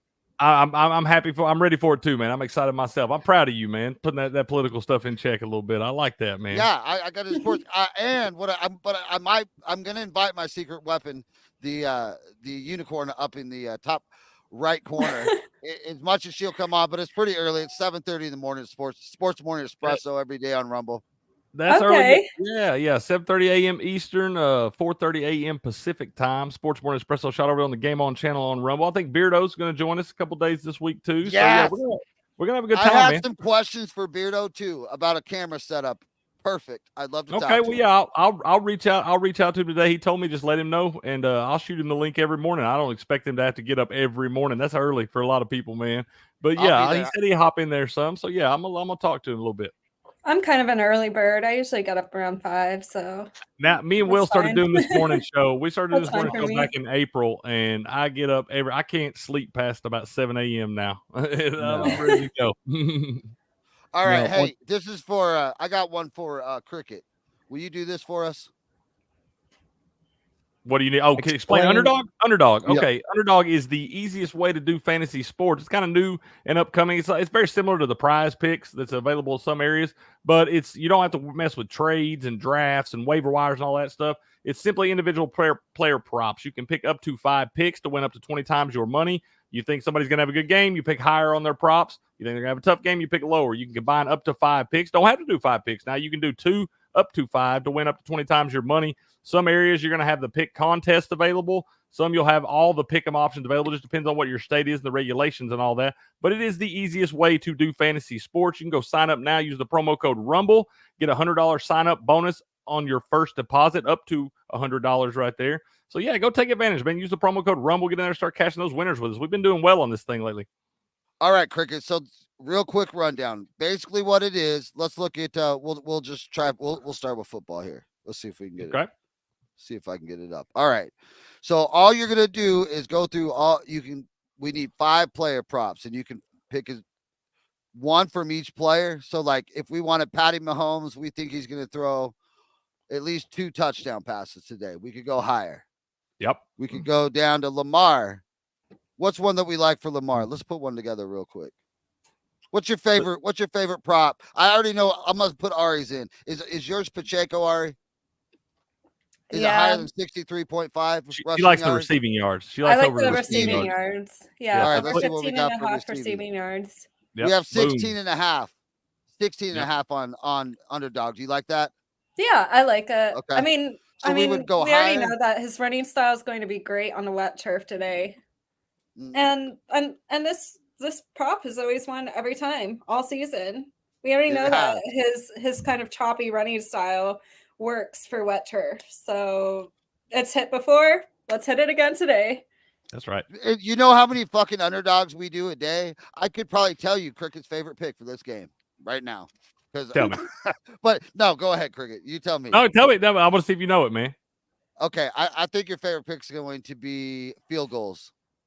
Nope, not in this one. I like Mark one? Andrews. I like Mark Andrews over his receiving yards. Nope, I would not have picked that one. Have you been like that all week? I have, since I found out he was for sure playing, man. When I found out he was practicing in full, that's Lamar's favorite target right there. Likes to look for him in the red zone. And he's a very sure-handed guy, a big guy that protects the football. It's going to be a wet day. I think you're going to see some underneath intermediate routes to the tight ends, trying to beat those linebackers in mismatches. I like Mark Andrews, man. Big physical tight end, all-pro tight end, one of the best in the league when he's healthy. And I don't think they would put him out there if he wasn't at least 90% healthy, especially on a wet turf like that. So I feel like he is going to be ready to go. I think he was ready to go last week, and they just thought they could get through the Texans without him. They gave him an extra week to rest. I think he's going to have a big day today. I like it. E-Dog, That what makes is a lot your of sense. magic pick? What is your magic pick, Eric? What do you like I like- today? What are Kyle Hamilton's total tackles and assists? 5.5, I believe, and I like that over too. Yeah. Yeah. Where- I Kyle think that dude's Hamilton. going to be a ball hog today. He's going to have a lot of those one-on-one coverages with Travis Kelce. You probably see some opportunities. He has to make some solo tackles against Travis Kelce, and he also sticks his nose up there in the run game. So I like Kyle Hamilton today. What do you like? 1.5 assists or 5.5 tackles plus assist? I think tackles plus assists. Yeah, I think you go with that. That way you can count your solo stuff too. Because like I said, I think he's going to be in that coverage with Kelce and probably have to make some tackles by himself. Yep. All right. And then chat, AK, you got one, homie, and Patriot. I'm Purdy gonna over put my everything. favorite in. Oh, I forgot. Yeah, let's get down here to Purdy. This is Yeah, where I my thought boy's Cricket was going be. to be Harrison Butker kicking points for sure. I like that one. That's one of my props today. I like him over the field goals, man. The kicking points, I think he gets over both of them. Honestly, do. You think Patty throws an interception today? I think You're Goff gambling with that does. one, man. He's That's a in gamble. his career in the postseason, man. He's got 38 touchdowns, only 7 picks right there. He throws a pick at like a 1.6 or 1.9 percentage rate, so it's not very high right there. The guy protects the football in these spots. He's not usually the one to beat him, but I think the possibility is there today. And but you're going to be gambling with that one, man. You probably have to sweat that one the whole time. If he throws a pick, I think it'll be late. I want to see. So I want to take my favorite is Justin Tucker over 1.5 field goals. I think they're going to kick one in the first and maybe one in the third. Justin Tucker's That's the where GOAT, I'm at on man. that. You'll never hear any quarrel from me about taking Justin Tucker on anything. Nah. We need one more, chat. What we got? One more. I like Ayuk's over receiving yards. If you're going both games, We can go both games. Get tricky. That seemed to be a Brock Purdy over 9 total TDs. God, here's my boys. It started at 5. Yeah, I was we gonna say, were at 7. he was surprised at 5.5. Now it's all the way up to 9. Wow. Purdy's having a day. He's having a day today. Okay, we have. Did you say Ayuk? Ayuk. I like Ayuk over. Let's tell you what. Let's take him over fantasy points right here because I think he's getting a touchdown today. This is half PPR, y'all. Now, when you're betting these things, you need to make sure you know that when you're doing your fantasy points and stuff, this is half PPR, not full PPR. So you're only getting a half point per reception versus a full point. So make sure you know that if you're betting fantasy points. And you can click on that little thing right down there beside fantasy points, Chris. Just show them the little right here, the little dot right beside it. You can click; it'll pull that up for you and show you how all your scoring is done for fantasy points. If you want to bet over or under on those, but yeah, I like Ayuk to get in the end zone today. I think he goes over the receiving yards too. I'm out on that because the chat did give us one. So let's put the chats in there. there. Yeah, put the chats in there, man. 165, and he's got Flowers over 4 receptions. Let's try this out. Okay, yeah. Yeah, we got to give Patriot a spot in here. Absolutely, man. He's a GOAT himself. The unofficial co-host. That's right. He's a moderator over on the Sports Morning Special Shot now. He is here too. Oh, cool. Okay, yeah. Patriot, he does a good job, man, keeping those trolls out the chat and whatnot. So he'll be a moderator on every show that happens on this channel. I Zay think that's Flowers, wise decision. over 4. Yep.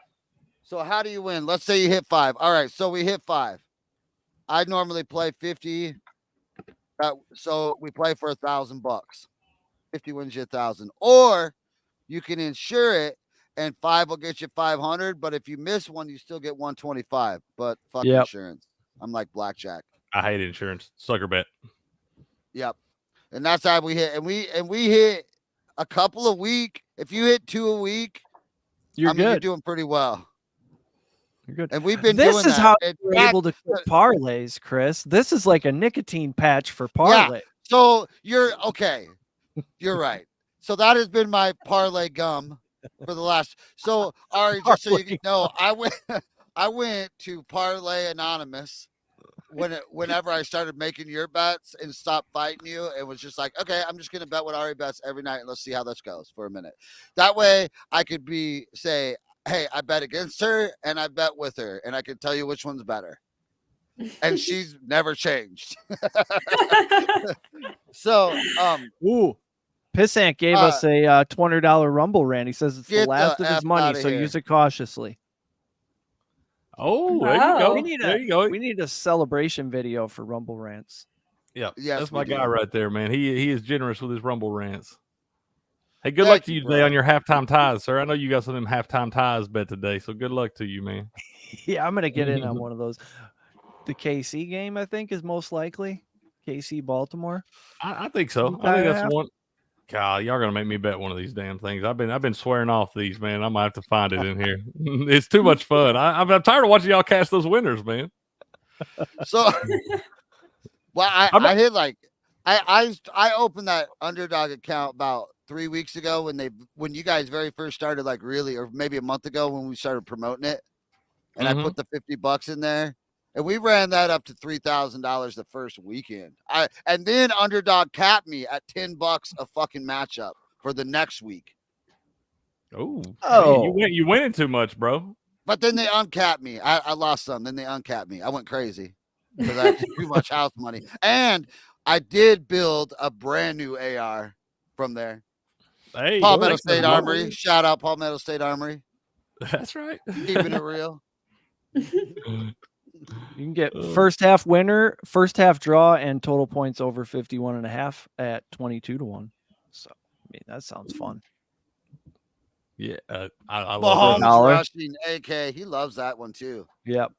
I hate betting against AK because he fucking knows the X's and O's. Like he understands it. And he's come on here multiple times and handed out some generic fucking name from goddamn Coastal Carolina that goes off that day.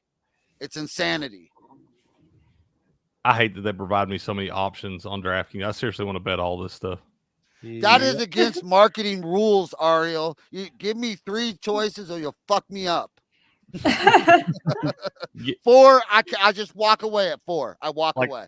Oh, I mean, sportsbooks love to provide like so many options and so many plays, plus like live in-game betting, plus so many statistics because I mean, they know like the more stuff they throw at you, like the easier it is to basically like have confirmation bias for whatever you want to happen.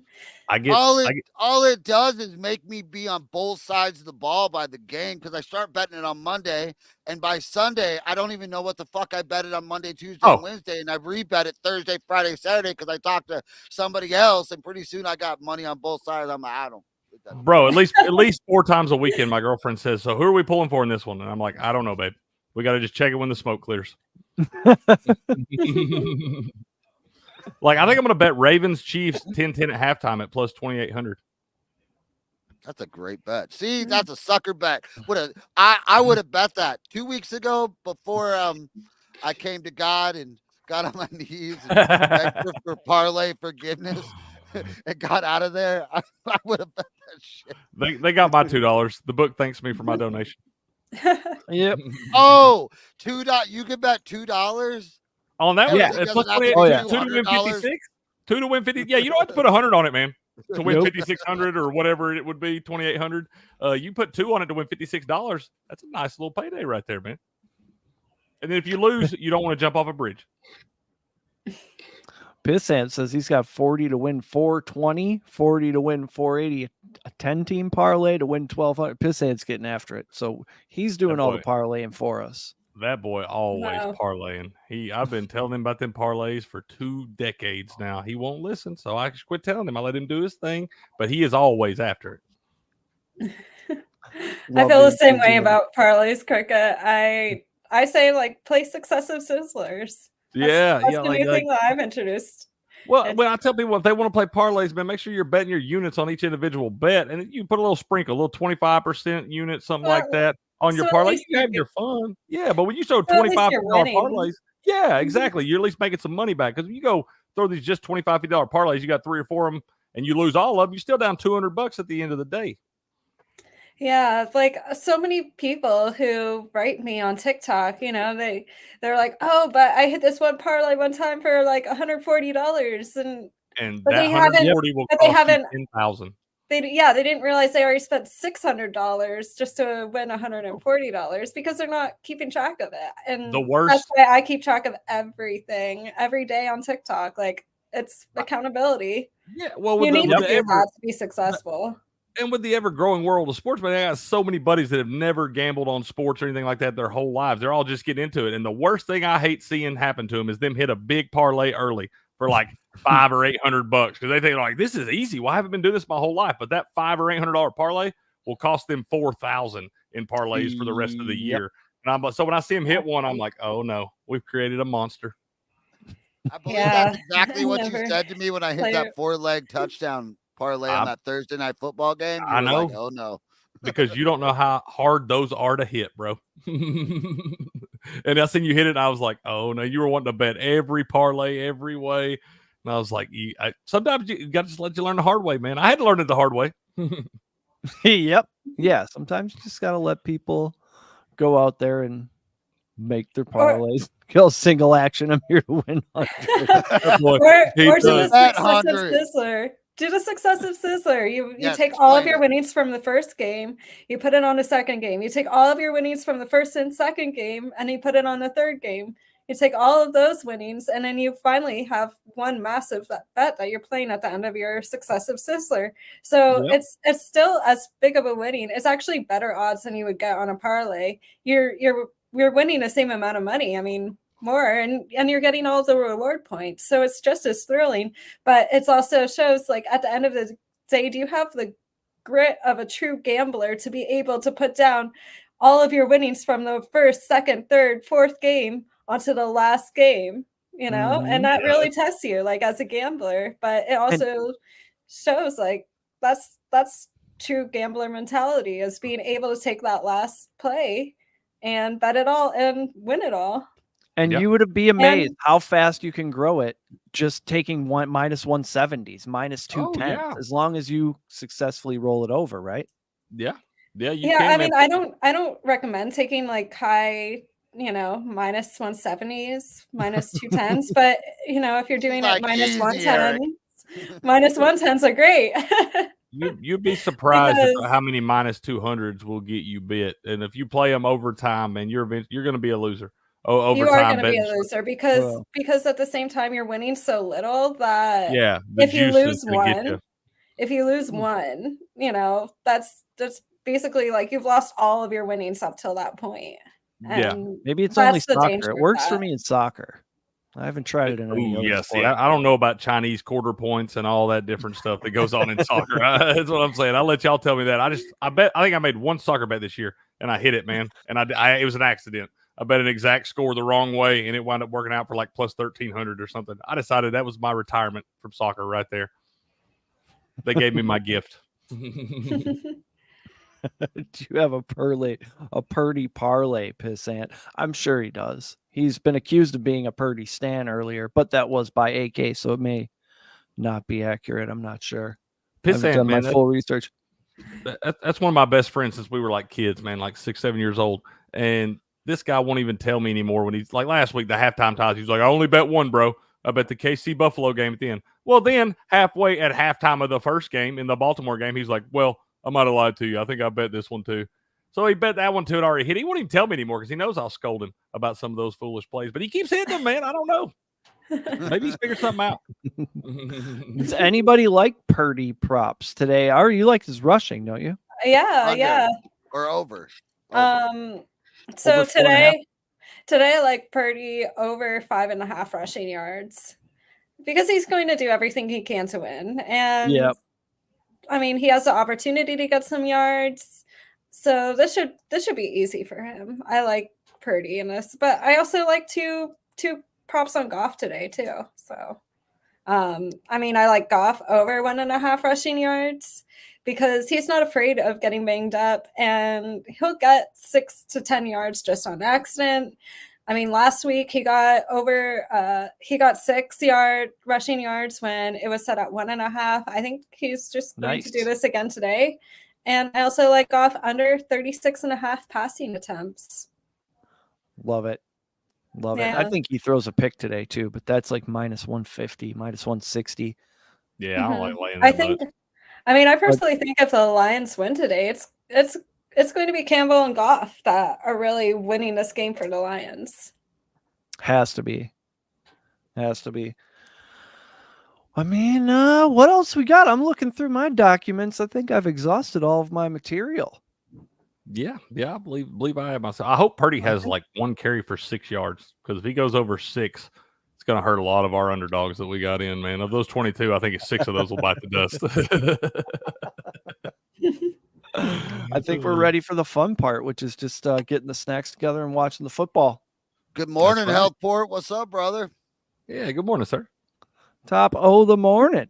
Man, we had a lot of morning to everybody over on Rumble. What's up, guys? Yeah, a lot of great stuff. Hit that smash that like button. Is that what you said? Yeah. Smash that. Press the like button. Hit Smash the that subscribe like button. Come hang out with us. We're gonna be we're doing some rebranding on this channel. Ari's working some branding out for us right now, and we will have a all year round. This is not just a football show. This is going to be an all year round gambling show. A new time coming. But the 4 of us right here will get that figured out ASAP, and we will be rocking and rolling. There'll be other content rolling, but yeah, big things on the way. Look, I'm when excited for it. When you have multiple sports figured out, like these fine folks do that we have on the screen, you can't just quit at the end of the football season. You're leaving a lot of money on the table. That's exactly. Right. There's so many more sports coming up. I mean, horse racing is really becoming a thing. So I'm glad, our new shows will be able to be front and center in it. Tyler Lue with the WNBA. Talk about a niche sport. That will be a great show. Those are getting loyal this year. People that watch the WNBA. Oh, Plus Money Golf will be golf over on y'all's channel. Those guys are on fire. Exactly. Those guys rock, man. Exactly. Adam and we're not disappearing. We're not disappearing until baseball. Baseball, we are live and ready to go because we bet baseball. Yeah. We got our guy Heavy Steps too, our baseball expert. He knows his baseball, man. Yeah. He's phenomenal at it as well. I'll be interested to watch Ari and Heavy's plays against each other, or they may be different because there's so many games every day just getting after it. I'm gonna bet them all. Yeah, I plan on retiring by baseball season. Yeah. It's all about volume. Yeah, the books are going to be scared of us by next football season. We're going to have these accounts so big, man. Yeah. Exactly. So make sure you're subscribed and when these new shows are coming out. Follow us on the social medias and elsewhere. We'll be announcing things. Until next time, thank you to everybody in the comments. AK, Patriot, Chuck, Pissant, Will came on the show. We were Buku was in there. Buku's in there giving out hockey plays. That thing probably already won. So that's right. Till next time, which will be soon. Be good to each other. Chris, kick the outro music.